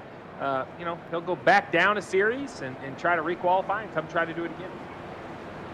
Let's take a second look at what happened here down the back straightaway. That's Bob Bryant up the road. Tierres behind, and you can see the contact comes. That's Alex McCollum. He gets into the wall. It looks like Overland got a bit of damage, the 17 as well, but it looked like some sort of a checkup when he had so many cars on top of each other in the 3 that Tierres tried to do the smart thing and back out. Instead, got run over from behind. And you can see the 14 machine down at pit road. This is not a universal call. Most of your leaders deciding to pit, but a lot of drivers going to stay out, take over the race lead as Kane Cook now goes to the top of the board. Yeah, this is going to jumble up the running order as well. We have guys on completely different pit strategies and tire counts. You talk about Kane Cook in the 55. You have the 6 out there as well. This is how close it was for the 36 of Sherburne, right on board for this accident. It's going to happen up to his right. They're going to stack up, come down the hill. Great avoidance by the Letard Esport driver, that mane and tail Chevy. You mentioned he put his last set of tires on. He couldn't afford to slide them. He didn't slide them. And for that reason, he's going to restart up inside the top 10 now with 43 to go. We saw earlier the 36 pretty decent on older tires, Parker. We'll see if he could steal a good run out of the race tonight. This sort of works out for him as long as he can hold off those guys coming on newer tires behind him. But if he can make some headway early, especially on some of these drivers in front of him that were on those older tires that decide to stay out and save that set, then I think he could maybe get that buffer zone between him and the newer tires that behind him. So it's almost like we've got a couple levels of tires, a couple tiers here as we get closer to this restart, and it's gonna be interesting to see which ones overtake each other and find themselves getting closer to the front. It's a mixed bag of who's pitted and who has not. Your top 8 stayed out. There's a couple of drivers there on the back who pitted not this yellow, but the yellow before. And then, of course, all the drivers who opted to come down to the pit lane this time, many of them race leaders. Luza, Gattel going to go from the race lead to 16th and 18th, respectively. They're going to have some work to do. And, yeah, Steve, I'll give this one back to you because your driver's on the radio with us. Santiago, we were kind of watching your race. You were a little bit in the back there, but looked like you were making some adjustments. Car was driving better. What happened there into 3? Looked like a little contact. Yeah, I hate to be talking to you right now, Steve, but yeah, we got kind of squeezed there, and I had to lift and just got run over. It's just a product of just the way the racing is. It's so close. It's so hard to pass. People are just kind of taking what they can get, but we were good. Track Pass Chevy was working its way to the front. It was driving good. So I hate I'm talking to you again, but it's good while it lasted, I guess. Yeah, watching you was better than talking to you, but you're doing a good job of explaining the action. You mentioned all you had to do was check up, got run over from behind. I don't think that was even on purpose. The racing is just crazy. Parker just said it looked like Talladega, 2 and 3 wide on new tires. Explain it from behind the wheel. It's intense, just like you said. I mean, any little checkup, and you know, people just can't check up in time. We're going so fast to the corner. It's like you said, it's a lot like Dega, so it's intense. It's fun in its own way, but yeah, definitely not on the good side of it this time. All right, man. Well, better luck next week at Talladega. Unfortunately, I don't think there's anything you could have done different tonight, but we'll have to see. And guys, we were just talking to Santiago, and I see just in front of him the 36. So it was a bad string of action for Letard Esports, but such is racing, right? That's how it works. Oh man, I didn't know Chris got caught up in it. That stinks. So.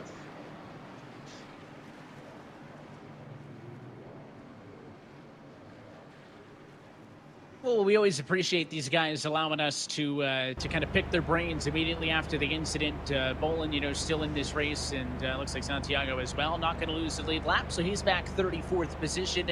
Going try to restart and kind of stay in the conversation for this one. But how about some new faces up front? Kane Cook, your race leader, Nathan Lyon to second, but all the drivers stayed out is through P8. So Jimmy Mullis, Blake Reynolds, Corey Vincent, Matt Busa, Zach Novak, Casey Kerwin. You mentioned some of them in passing. There's your last pit stop number. You can see the difference between how those drivers have stayed out to get to this point while drivers from behind pitted.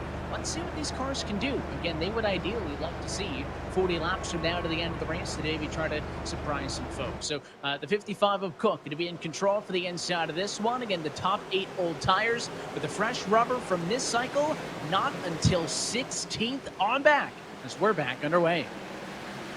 With 41 laps to go, you mentioned that fresh rubber. I wonder there that you saw a stack up in the back. That's what happens. New tires don't want to accelerate as good. Now you have 2, 3, and 4 wide. With only 40 laps to go, Parker, these guys on clean, fresh tires need to make something happen and also protect points. I'm not sure how you do both. Yeah, you got to go. You got to. But right now, it's probably the hardest time. You see 3 wide right there. Looks like Keegan may let a little bit of good maybe from that checkup on the restart there. That hopefully that doesn't hurt his speed too much as they're jockey position going all over the place. And this is what you have to do. You've got to move forward because you're on those newer tires. Take advantage of now, get the track position, and put those other guys in a box if there is a caution. A little bit of 4 wide, I think I saw that time. There it is at turn number 2, and it's not just back here. Oh, they're smoking! It's a huge wreck. Vincent into the outside wall, and at least a dozen or so more. It is a huge one at lap number 96. Well, we saw that coming. I think when you have that many cars and that big a pack on old tires, new tires trying to come through the field, late in the race, you're going to have a lack of give and take. And, I'm sure we'll get a replay here soon to see exactly what went down. But you just felt like something like that was brewing. I saw actually even a couple of the drivers that were on newer tires, even Logan Clement, he went to the high side, started backing off. I think some of them sensed that sort of thing could happen that we just saw there, a major pileup going into turn 2. It's a big mess. We'll step aside, and when we come back, we'll pick up the pieces as we're under caution late at Las Vegas. Kane Cook, your race leader.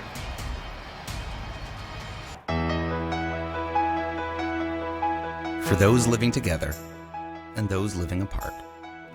For classmates, graduates, and teachers making the best of it.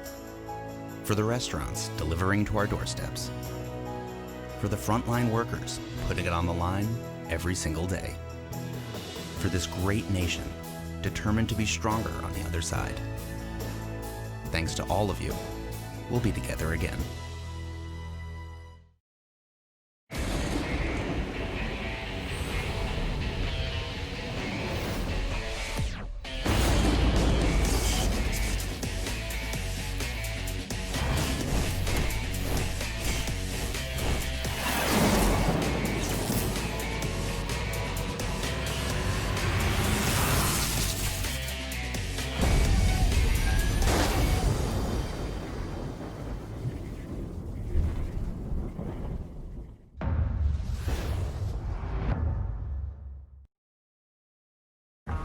Wild ride starts at NASCAR's Lady in Black. Harvick wins the Southern 500. And for 16 drivers, it's all or nothing the rest of the way.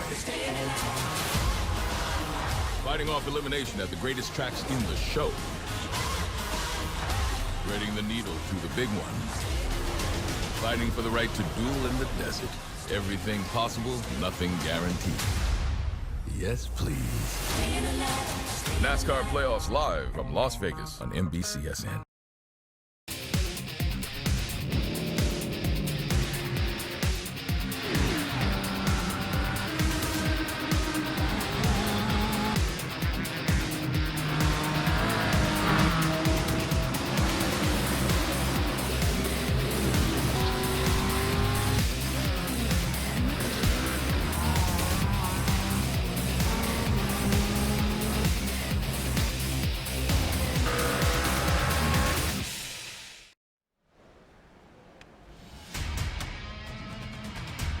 Coverage of tonight's race is brought to you by Coca-Cola, the official fan refreshment of eNASCAR.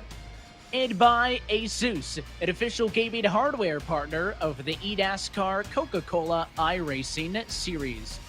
I want to remind you one more time to enter tonight's ASUS giveaway. You could walk away with a 1-year iRacing membership, a tough gaming monitor, and a swag bag. To enter, go find the ASUS Twitter handle at ASUS_ROGNA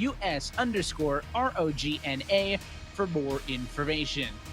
Back live from the virtual Las Vegas Motor Speedway, Evan Pasoko, Steve Latartan, Parker Kligerman with you. And moments after the huge one, let's take a second look, guys, and see what happened.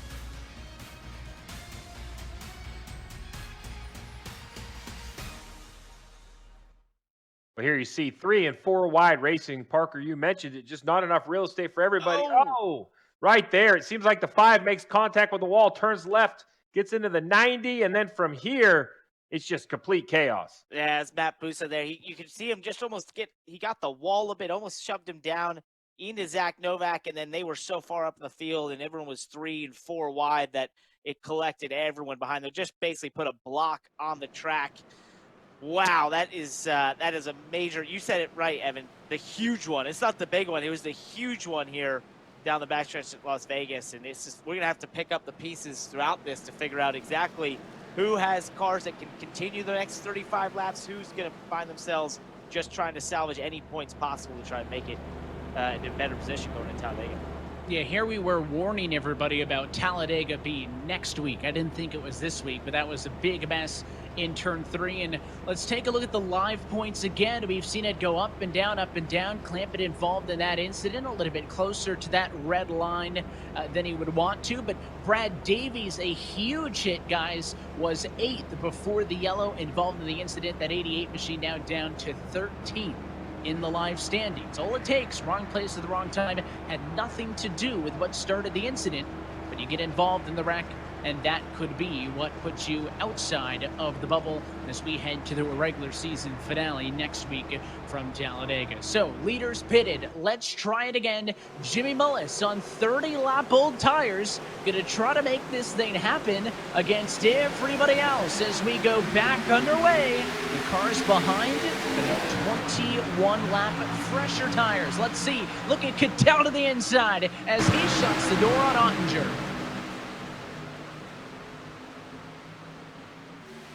Parker, I think you said it the best. We're going to have to figure out who has damage and who doesn't. I think that's the thing. I think they're trying to sort that out right now. You see drivers moving around, some like that have damage. Graham Bowen was involved in the incident earlier. He has damage. Cars without damage. So this is really, it's almost a tamer restart, but it's because you don't know who you should be pushing and who you shouldn't be pushing because you don't know how fast their car is right now.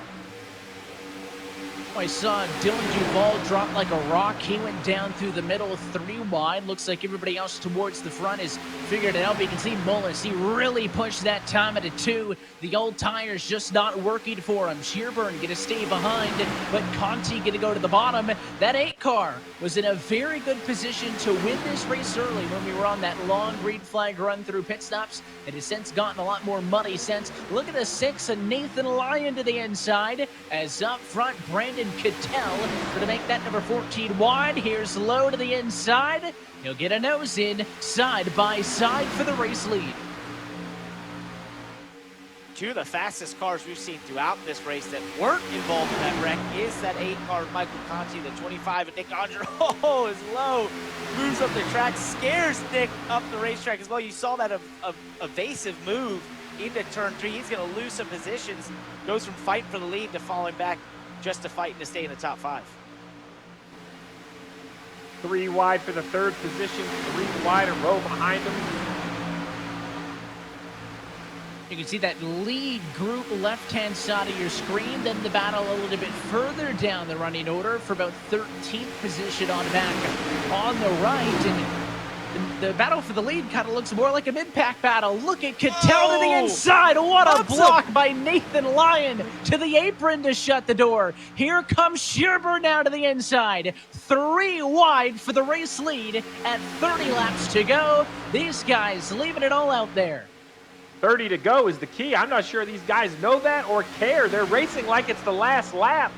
I think they know that track position is going to be so vital as the tires wear. 30 laps to go. Chris Sherburne vitally trying to lead a lap. He's yet to lead today. Get that 1 point bonus for leading a lap. And it's our Coca-Cola onboard look with Blake Reynolds as he hits the eject button, almost decided to squeeze it in between Sherburne and the 14. Let's ride. Oh, and it's the 6 car, Nathan Lyon, held into the outside wall. The 47 involved as well. And another caution at lap 106. I don't know about you two, but I was grimacing for that entire run, and it seemed like just when they had finally kind of figured things out, that 6 car, I don't know if it was a gap that closed or what, but he came shooting and slammed into the door of Sherburne. Parker, I love that view, right? Because that's what you have when you're out there racing. You don't know what happened to your right. All of a sudden, a car comes across in front of you, makes contact with another car. Exactly. We're going to get a replay here, and I think you nailed it, Steve.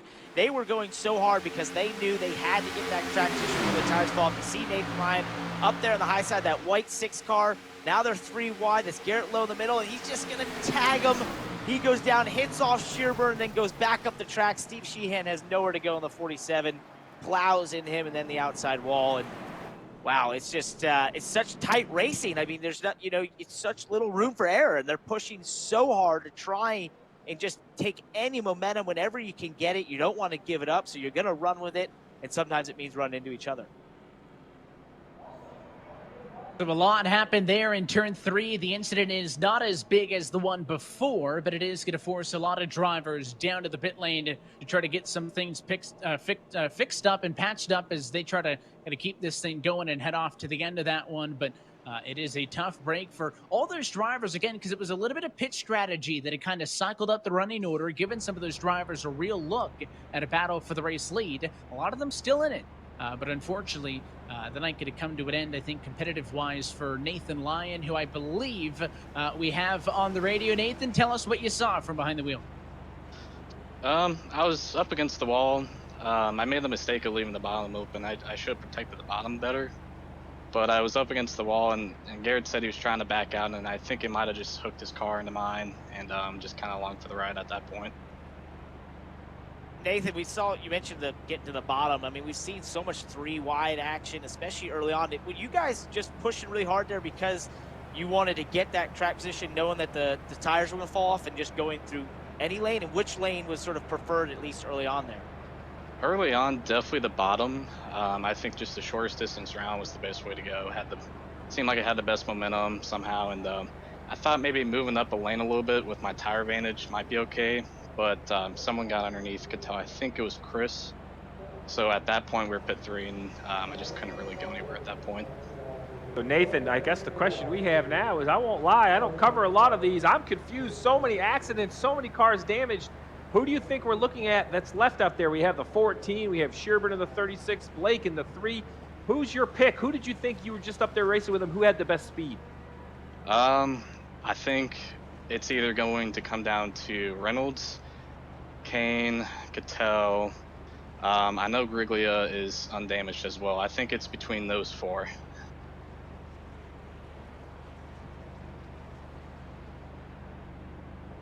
Well, we'll let you get back to it, Nathan. We appreciate the time, and best of luck back out there. Thanks, guys. We're also going to hop on the radio with somebody else who's had a bit of a rough go as of late. That's Ryan Loser. Ryan, it looked like that you had the speed back in this car, the kind of first half of the season speed, and then all of a sudden it kind of got flipped on his head. But up until that point, how was it? I was very surprised. We were super fast. I was really excited, to be honest with you.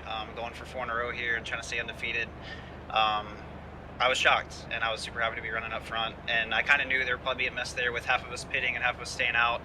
But just got collected. But yeah, I mean, sucks that I probably won't be locked in going into Dega now, which was going to be nice, not having to worry about, the cut line or anything. But we were really fast, and that's a good thing. So hopefully we keep that speed going into the chase.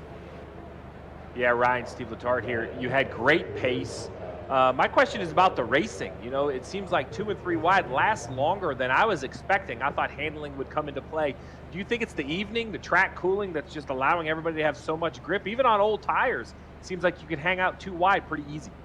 Yeah, I was surprised on the first run that we went single file as much as we did, to be honest with you, but the draft is just so big here at Vegas, and like you said, there's so much grip, especially with it being at night, that we're all packed up and just stuck together. I wanted it to go green so we could stay single file, but this always happens to us. So, Ryan, just quickly, what's your confidence level going into a super speedway race at Talladega now? 0. So, I mean, never know what's going to happen there, and that's not my wheelhouse. I don't really enjoy them that much, but can go and win and can go and finish, 37th. So, I'll probably just run around to the back and try to miss the wrecks, and that should be all that I need to get into the playoffs here.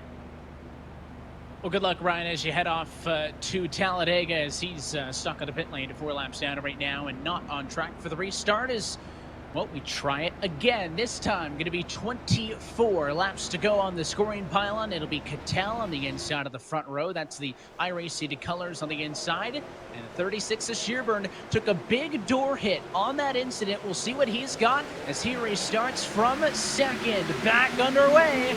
A little bit slow out of the gate. Here comes Reynolds to the inside, fighting for P2. We're not seeing 3 wide. There's just so few cars left. There's no one really to make it 3 wide and push it sort of at the start right here. Well, I spoke too soon. As we get down the backstretch, you start to see them fan out, look position. Looks like your man Shearburn there, Steve, might be struggling a little bit of that damage on the right side. Yeah, I think 36 has too much damage to keep up. I'm really watching the 15. We got a little, it's a big defensive move by the 14 up there. Brandon with a big block, high, low, high. I don't think that's going to work. The 3's still going to get to his quarter panel. Oh, he turns underneath. A little bit of a crossover, Evan, on corner exit. And it works. It's going to get him alongside. He'll stall out a little bit down the Dallas straight. So they're going to be nose-to-nose in a battle for the lead and nose-to-nose in a battle for third behind. That's Kane Cook on the inside of Michael Conti. Here's the view, though. Michael Guerrilla, he's in 5th. He'll go to the apron to try to catch up, and he's got a great view of this battle as Blake Reynolds is slightly a nose in front. We'll see if he can break away. Still trying to stay off of the very inside to avoid those bumps. Metallo doing a good job of hanging strong. Still right there alongside. Now getting help with a push from the 8 car. Yeah, the 15 is in a great position to get his season best. Currently a season best of 15th in Indianapolis. Easily running inside the top 5 today with perhaps the straightest sheet metal on the racetrack. We'll see if he can keep it going as we see the 18 pull to the left of the 36. Now we jump on board. This is a great look right here at the battle for the lead.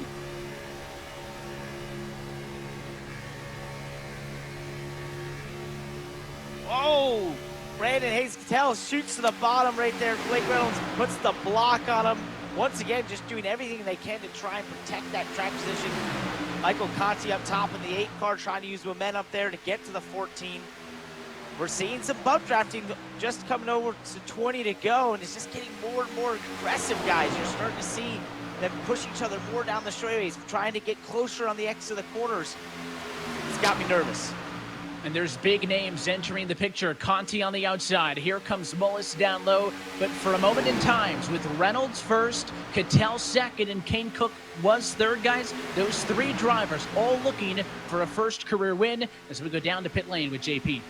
Real quickly here, guys, when it comes to Brandon Cattell, first things off, he feels like he's driving the race of his life. They know I'm here. The main thing is, though, for many of the teams up in the front, they're being reminded, know who you're racing, especially the points complexions, especially for Conti as well as for Cattell. Both cars are being told, expect your cars to be better the next couple of laps. This could get dicey here with Mullis now to the point. Great report, Justin. That's, what we're seeing out of the 46 there. Jimmy Mullis is 75, Philip Diaz. Newer tires than those that they're racing against. Newer than Blake Reynolds by about 10 laps, I believe, there for Jimmy Mullis. And you're just seeing that extra grip propelling him to the front. Philip Diaz trying to just tag along with him through the pack right now. Really, Blake Reynolds at this point is just going to have to hope to try and conserve something to maybe challenge later in the run. And how about Phil Diaz, the number 75 machine, running in a top 3 spot. He's looking not only to get the race win here now as he moves up to second, but he's looking for just his first top 5, first top 10 of the season. And he is all over the back of Jimmy Mullis. A great job for that Mode Motorsports Ford. Yeah, sometimes you just want to have a quiet night, and the way this race has gone, quiet is a great place to be because there has been so much action that's gone wrong. You mentioned it, Phil Diaz, his best race of the year, Auto Club, all the way back to second race of the season was just a 14th place. We have seen some better speed than that out of the 75 over time, but we have yet to see a better finish. He's put himself in a great position with 16 laps to go. You know, team owner Kyle Long is pretty psyched right now watching that. We know how excited he gets about these races, just about iRacing, NASCAR in general. I'm sure right now he's watching very intently, hoping he can propel that car past Jimmy Mullis in the 46. And this is big for Jimmy Mullis. Again, the win doesn't lock him in, but Mullis entered tonight 26 points below the cut line. Look at the work it's done. He's up to position number 9. It's not enough to put him in, but does make it a little bit more of a realistic goal if he can hang on to this as we head off to Talladega next week. But it sounds like Diaz trying to work on keeping the right front on that car. That's their primary concern right now as those top 2 pull away just a little bit. There's an interesting battle. I'll let you guys talk about some of those cars. Yeah, the 36 is Sherburne. He's been in more than one incident tonight. Overland and Bryant. I mean, these guys have their own highlight reel, Parker, for the evening. They have. Bob's been stuck in that mid-pack all night. He's been slugging it out, duking it out 3 and 4 wide all the time. He's not really had a second to rest in that Lux Bean machine there. But he's kept it cleaner than most of the cars out there. So I'm hoping that can maybe propel him into the top 10 a little bit just by having some cleaner sheet metal at least. Yeah, being quiet. I mean, I wouldn't have told you when we got to that first cycle of pit stops that was going to be the call. We were talking about the undercut and kind of the top 4 or 5 cars trying to dominate. But since we got that first yellow, it hasn't been yellow after yellow, but they've been timely to the point where we've seen the strategy on pit road mix up basically every single time we've slowed things down. And take a look at this battle side by side. There's your driver, left-hand side of your screen. That's the onboard look with Bob Bryant. So I love these. I love these onboards where we get to look at the drivers and how they drive. So normally I would have my head about tilted all the way over past that trophy on the left side of his head, but that's just my style. He keeps it a little bit more rigid, runs that old Logitech, I think it's a G29, G27, one of those just basic wheels. He likes that. I like those trophies he puts behind him, but you see there the intensity, oh, got a little loose off turn 2 there, it looks like, getting the inside of the 16 of Overland, and just, I mean, look at how he works the wheel. That's how much you're having to work these things. Although they talk about it being flat out, you know, those first couple laps, oh, even loose there as Overland gets back to the inside. He's really working that wheel because that's just what you have to do in these cars, especially as the tires fall off. Well, you mentioned and the hands at 9 off. and 3, Steve, I just want to mention, we talked about this pre-race, kind of how these drivers kind of just sitting in their sim rig at home, you can do almost whatever you want with your setup, and he was very formal, if you will. Hands at 9 and 3. He was very calm and relaxed. That can't be the same for everybody, but that's one of my favorite things when we take these looks in, is to just see how differently these drivers not only race, but how they kind of set up the race station at home. Yeah, and you know what I think should be pointed out is we see some of the NASCAR guys back when we saw them race earlier in the year with some very elaborate rigs, and there are drivers that have them. But you don't have to have them. I've seen some of the best. Some of these guys right here with basically a steering wheel at a table with a monitor. They are so good. If you're comfortable with that, Dale Jr. raced on an office desk for the first 6 or 8 years of his iRacing, and he was fast as can be. It's whatever's comfortable to you, as you point out. Whatever suits your style, that's what these drivers need. Yeah, the screens in the setup doesn't help because I can attest to that because I have 4 monitors, and it does not help me at all when I try to drive on the sim. If screens and a wheel were the key, then I would be fast, and I can assure you I'm not. Believe me, Logan and Bob are way faster than me in iRacing, and I've got the best setups there is, and I know, obviously, I've driven race cars in real life, so it's, as you put it, Steve, I love that, too. I think that's the coolest thing to see Ottinger working the wheel here, but I think that's the coolest thing about iRacing and sim racing is it just really, it doesn't matter. It's, you can have the smallest of setups or the cheapest of setups or the most expensive, but it really comes down to your talent behind the wheel and what you do to manipulate that car and how well you drive it. And that's what's just so awesome about this series and why the talent level is so deep and why it's so competitive. For the longest time, we talked about Ty Majeski being one of the drivers with the highest I rating on the service. And you've seen him in some Xfinity and Truck Series starts, and he was basically just on a laptop with his wheel. He could take it wherever. And we talk about all these different ways to get involved in the sim. Well, we want you to go to iRacing.com and sign up today, because with iRacing, every day is race day. Up to 50% off all new memberships. So again, go to iRacing.com and get in the action. I can tell you, there's nothing like it. I'm on a bunch of races most every night. Some hosted races, some open races. You mentioned it. Every day is race day, which is good, because as poor as I run most of the time, I just need as many shots as possible, Parker. I agree. I think you got to come sign up. You never know who you can be racing against. I've raced against Formula 1 stars, NASCAR drivers. You just never know when you jump in a race who's going to be in it, because it's used by everyone in the racing world. It's the best there is, and I think one of the coolest things, if you want to be one of these eNASCAR drivers, you get an iRacing Super today, and maybe about 2 years from now, you work hard enough, you have the talent, you could also be a driver getting paid to race at the top of the sport. And I think that's great. This time by 5 laps to go, and quietly as we watch the battle for second between Phil Diaz and Nick Ottinger, Jimmy Mullis has kind of pulled away from all of this. You're looking down with the battle 4th on back. Looks like that win not going to happen for Cattell. Reynolds going to get eye on the outside. Michael Conti there as well. The number 8 Chevy going to get into the mix also, but Mullis quietly almost a second up the road as he looks for win number 2 on the season.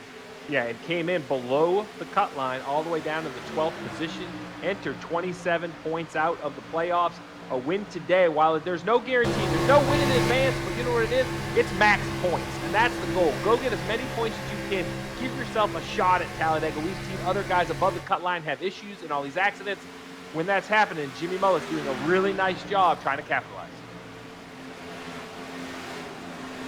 We did it earlier this year on a, looking back not that long ago at New Hampshire Motor Speedway, but obviously a very different racetrack to that here in Vegas. Now looking off of the back of Reynolds to Conti and Cattell.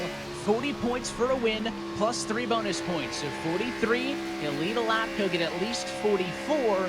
Not sure where he stands in the battle to get the most laps led, but that would be 1 additional bonus points. That's all you can get. 1 for leading a lap, 1 for leading the most, and then 3 for being the race winner. He'll see 2 laps to go this time by. Nothing's guaranteed. Really wants to get around to see the white flag. And the good news is he's got clean track up the road.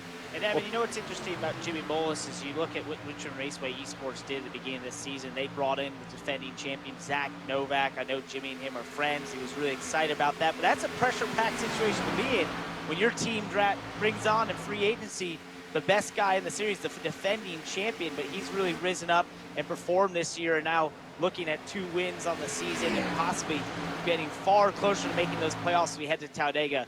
That's a great performance for Jimmy Mullis. Yeah, as he sees the white flag for 1 lap to go, Evan, he ran second at the Daytona Road Course. You talked about that first round of the playoffs. It has the Roval in it. I know Bobby Zalinski is so fast, but this is the man that ran second to him at Daytona. If he could make the playoffs, he would have a great shot to make it to the final race.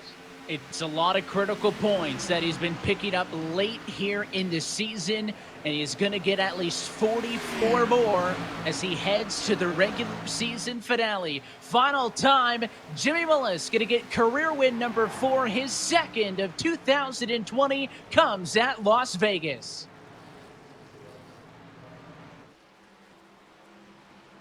Strong win, a very smart win there. Obviously, being able to avoid the wrecks that we had, play the strategy right with the tires, to be on the newest tires there at the end, and then obviously had the speed to capitalize and made the right decisions. Very smart win for Jimmy Mullis. Very deserving win. Started this race 23rd. And in fact, look at your top 4. They started 23rd, 34th, 21st, and 25th respectively. All beat out the bolster Michael Conti, who came home in 5th position in this one. Mullis going to do some celebrating on the front straightaway. This winning moment is brought to you by Coca-Cola, the official fan refreshment of eNASCAR.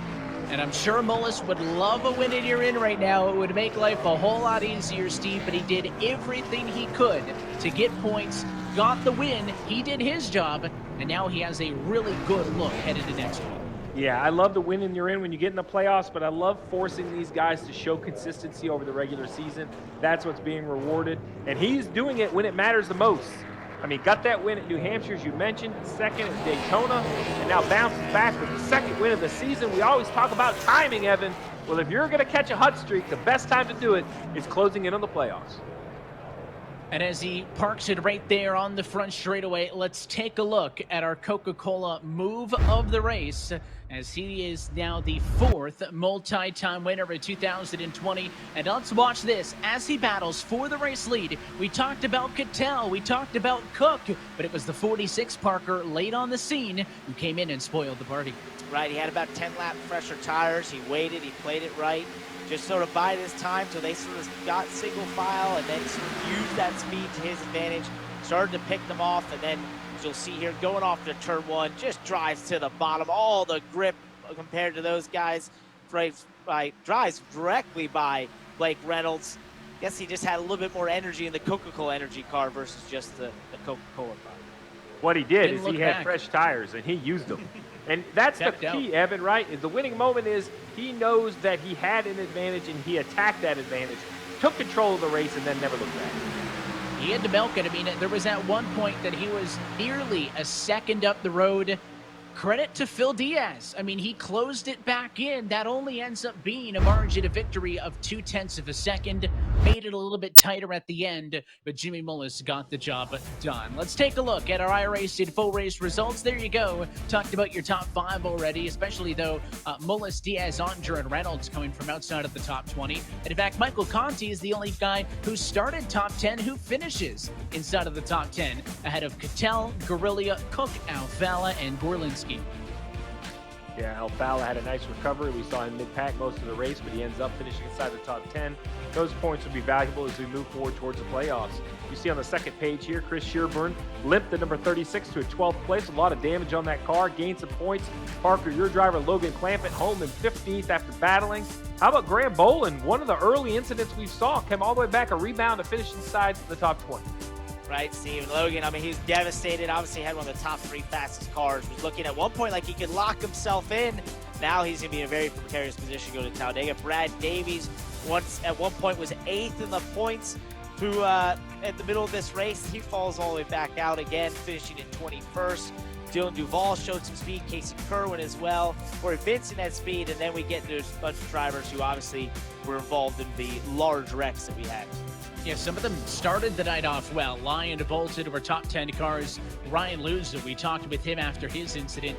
He had a real good look to win this race before the yellows kind of set into motion a chain of events that put him back in some of those big packs of cars, which led to some incidents. He's down 34th, all the way through Christian Challoner, position number 38, who rounds out your field here tonight from Las Vegas. Let's talk, though, with your race winner. Steve, you're chatting with Jimmy Mullis. Jimmy, first, congratulations. An exciting race, full of accidents, full of yellows. You survived them and found your way to the front with the freshest tires. Tell us about your night. Yeah, first off, thank you. Yeah, tonight, that was incredible, man. Everything I needed to go right went right for us. And, luckily now I'm sitting here talking to you. And, yeah, I don't know, start of the race, I felt pretty good coming in. Our whole group did. And I was able to pick people off on the bottom a lot better than I expected to coming in. And so I took advantage of that early and, to try to get myself some good track position. And then after pitting under green, I think ended up around 12th before we got that yellow. So I was sitting really good. And then just fortunately missed a bunch of big wrecks and played the tire strat correctly. And yeah, here I am. Well, do us a favor. Point that camera at you a little bit. We got to see you. You're the race winner. I mean, there you go. Get in the frame here. I mean, when you're the winner, you got to celebrate accordingly. So tell us about your season, though. Started off perhaps a little slow, lacks of top 5s, but you have come to fire here recently. You got that win at New Hampshire. You back it up with a second win here. With this win, you've climbed up the points. A great second half of the year, and now you head to Talladega with a shot to make the playoffs. Yeah, it's definitely been a roller coaster season for us.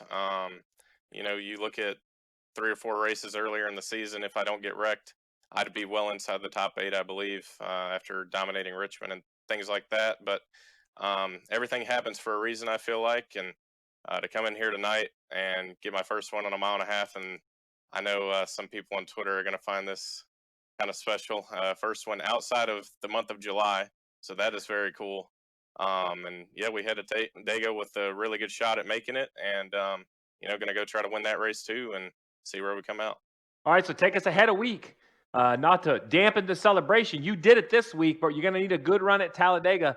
We have seen in the real world strategies of laying back, racing hard, running mid-pack. Do you have a plan going in? Is there anywhere to hide? Is there any strategy that can guarantee a good finish? My plan going into Dega is the same plan I had coming into tonight, and that was to do everything I can to put myself in a position to win the race. And clearly it paid off tonight. I made all the right moves, fortunately, so hopefully I can do that again next week. But yeah, I don't think Dega really has much of a game plan. You just kind of go in there and hope for the best. And I've done the ride around strat and, try to save the car, and it never really does anything good because then you just get stuck in traffic and you end up getting caught in the big one 9 times out of 10. So just going to go there, try to race our hearts out, and see what happens. Well, Jimmy, I've never raced at Talladega, but I got to work for who I think was the greatest ever. Dale Jr.'s advice would be take every run you get, be aggressive. That's how you get to the front. That's next week. But this week, you were the guy at the front. Congratulations, man, on your second win of the season. Thank you, Steve. All right, man. Evan, it's always fun to talk to the guy who won the race. He's always in the best mood. Feeling good. He's got a real good look as he heads to Talladega. He'll be nervous in a week's time from now, but at least for now, he can sleep easy knowing that he did his job. I'll pass things back now to Parker. You're chatting with Phil Diaz after a career-high P2. Right. Phil, great run there. Very cool to see, having the new tires, taking advantage of that fall. And Jimmy Mullis, what more do you need to maybe get by him and get that first career victory? I don't know. We kind of made some changes before the race started, and I think we might have went the wrong way, to be honest with you. We needed Steve Letarte on the pit box today. but no, we made some warehouse changes at final stop and got a little tight in the mid part of that final run, but then was catching Jimmy at the end. I don't know if he knew he had it and he was just lifting a little bit, but I mean, we were giving it all. I mean, I was trying my best. I was P2 one time with about 10 or so laps to go, and I ended up P4. So this is my best career finish. I'm super happy right now.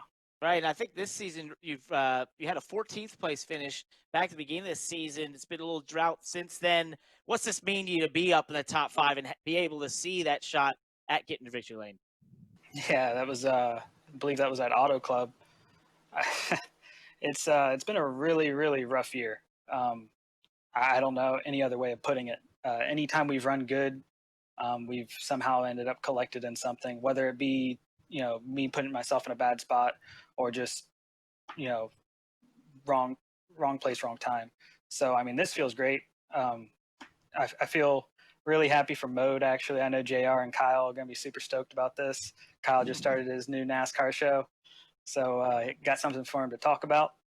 So, yeah, I'm super pumped. I don't know really how to put it into words. It feels like I won, even though I didn't.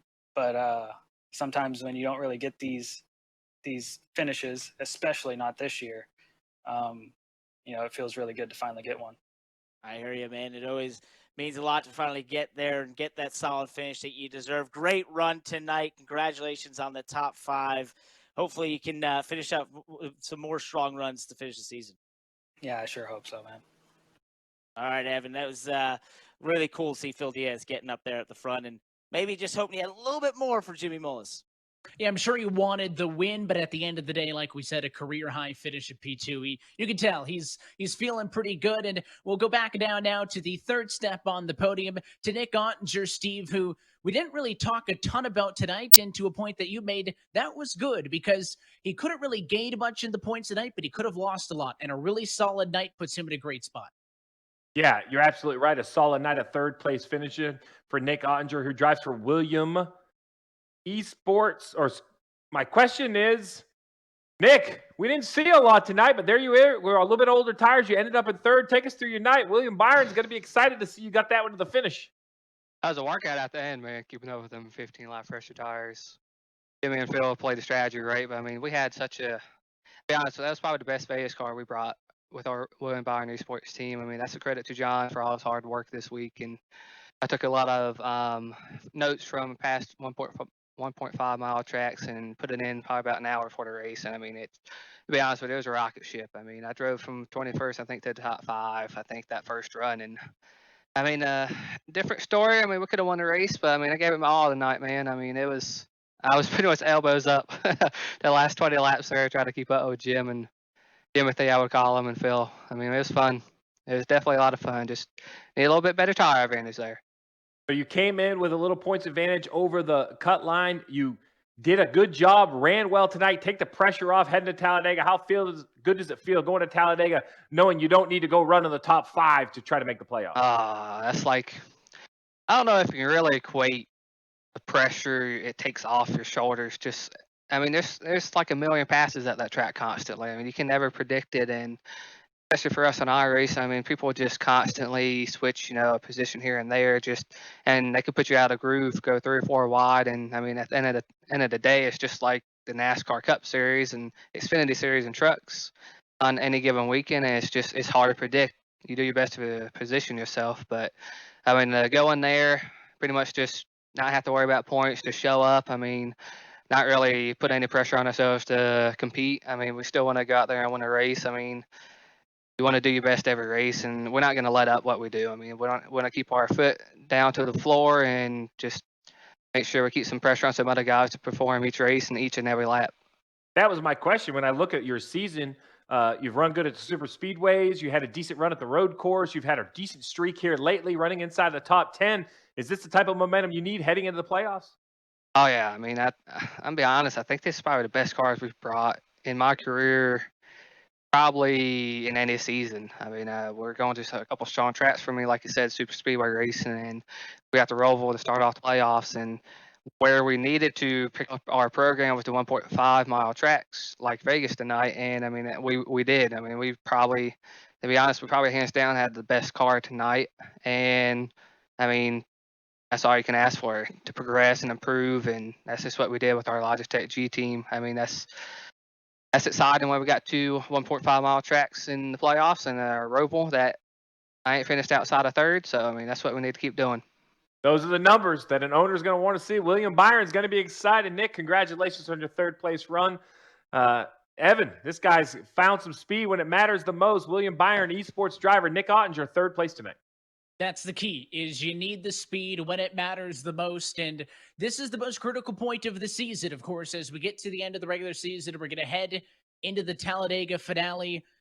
But also now we kind of get to the point where it's almost out of your control. These drivers now have done everything they can. We've been to Daytona twice already, so keep that in mind. But through 15 rounds, they've done everything they can to position themselves for this, because they knew that this is what was coming, Parker. Same thing as the Cup Series, finishing at Daytona, and said we finished the regular season at Talladega. If you are not plus 45, you're not safe. And if you are not minus 45, all hope is not lost. Right, and it's just an incredibly tough place to be put in that position. We saw it in real life for the drivers that were having to know that they weren't locked in. You know, that was incredibly tough because you can't even think about that. When you super speedway race, you have to race with reckless abandon if you want to run at the front. As Steve talked about, Dillon Jr. saying, be aggressive. That's how you have to race a super speedway. I've tried the hang out the back thing. It never works. You really just need to go into there, not think about points, and that's a scary thing because literally one mistake by someone at the wrong time can end your day and end your playoff hopes. So it's just a really tough place to be, but we'll see who comes up with the best strategy, who makes it work for them, maybe avoids the wrecks, and can find themselves being able to go fight for a championship. Well, Evan, you know I am. I guess I'm the tough one of the group because I'll tell anybody who goes there with pressure and complains about the pressure, this is a body of work. This took an entire season. This was race 15. Talladega will be race 16. If you don't want to stress at Talladega, you have to run better the first 15 weeks. You got to eliminate this race as being a wild card. It's the same thing we saw in real life. William Byron went to Daytona with a walk-off win to make the playoffs. The question is, it's not winning you're in, but who will show up? Who will perform? When we look at the points, who above the cut line can protect, who below the cut line can pressure. I love it. Speedway racing, so much fun to cover. A little bit nerve-wracking to take part in, but it's going to be great for the fans. Yeah, no, Jimmy Mullis, I mentioned, is feeling good now. He's probably going to feel awful the closer we get to Talladega. But I think a key as well is to just go in there and race, because oftentimes we talk about points racing and trying to be smart about it. I almost think you can overthink this Talladega race and put yourself behind the 8 ball even more. You could be hanging back in 30th, think you're safe, but if the 29th placed car wrecks, you're still in it. You could be up front running 4th, 3rd place wrecks, it's the same story.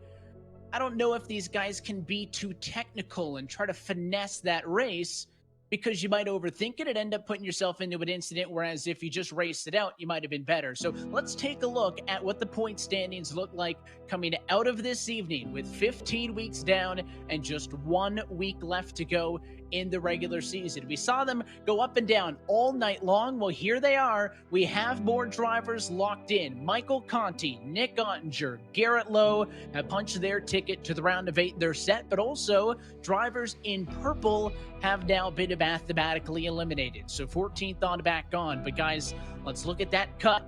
Ray Alfala plus 24. I mean, normally I would think that is relatively healthy, but you know, as we go into Talladega, I'm not feeling good. I don't think Clampett's feeling too good. And Jimmy Mullis, yeah, 15. I mean, that's a lot. I mean, they're going to have to put in work to get the job done. But I think 8th place is probably going to feel worse than 9th place. Well, this is what Talladega is all about. At a regular 1.5 mile or a regular short track, you would say, how many points can you gain? But at Talladega, the mistake, the big equalizer, the big wreck, it could move points around dramatically, and it could happen with 2 laps to go. So you can't, at any point over the course of next week's race, relax. The only ones that can relax are the ones that have put the work in. Their names are in the red. We just talked to Nick Ottinger. He's feeling good about it. He's got some momentum. Now he gets to go to Talladega just to enjoy himself and race for a trophy. And Steve, I think this is pretty simple. You're Jimmy Mullis, you're Graham Bowen, Brad Davies, Corey Vincent, Chris Sherburne. You go to the front, race as hard as you can. There is no other strategy. Why hang out? You got to be able to go up there and lead a lap and just try to get in the position to win that race.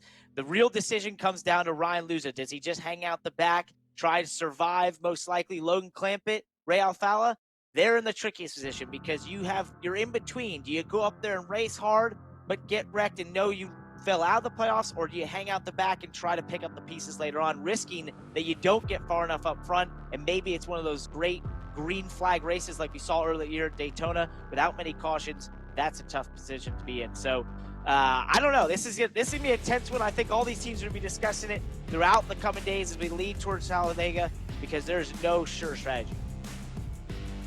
Well, let's take a look at the bracket. It's now updated. 3 more of the names are in. We now know 5 of the 8 drivers who will fight for the playoffs in 2020. It all starts October the 14th from the Charlotte Motor Speedway Roval.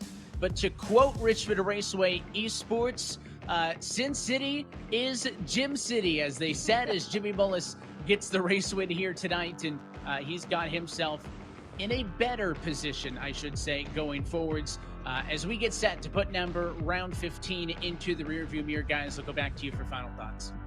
Well, I just want to thank you for having me. It's so much fun as a team owner. I watch these races all season long. I'm excited to get the chance to cover them with Parker and you, Evan. And this race didn't disappoint. You know, there were times it was single file, times it was 2 and 3 wide. We thought there'd be a wreck. The wreck was way bigger than we thought. In the end, tires mattered.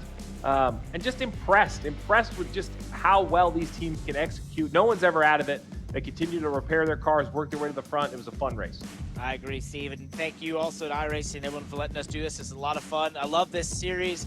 Love seeing our cars right there. I think I got to do a better job of separating team owner Parker from broadcaster Parker, because I get a little bit distracted sometimes watching that 99 and 77 out there. But this has been a lot of fun, and I'm always just amazed at the level of competition, the races that these racers put on. It's going to go all the way down the wire. It's going to be a great season finale later in the year at Homestead Miami. Yeah, we'll get a bean counter going for you in the bottom corner of the screen for next race. But happy to have you guys with us, tuning in tonight and joining me in the booth. And look forward to calling the rest of the series with you guys as well. But until next time, round number 15 falls into our rearview mirror. And that's it for us here tonight from Las Vegas. I want to thank our entire team downstairs, and there's a lot of them, for James Pike, Tim Terry, Doug Hunt, Nicolette Goslin, Tim Burns, Alex Horn, Jay Kennedy, Sean Ambrose, Malik Streeter, Michael Watson, Cisco Scaramuza, Andrew Adamson. For Justin Prince, Parker Klickerman, Steve Letarte, and myself, Evan Pasoko, I want to thank you for tuning in and congratulate Jimmy Mullis. We're back in 1 week time on September the 29th from the virtual Talladega Super Speedway. That race and every race of the 2020 eNASCAR Coca-Cola iRacing Series can be found exclusively here on the iRacing Esports Network and streaming live at eNASCAR.com. Until next time, good night from Las Vegas.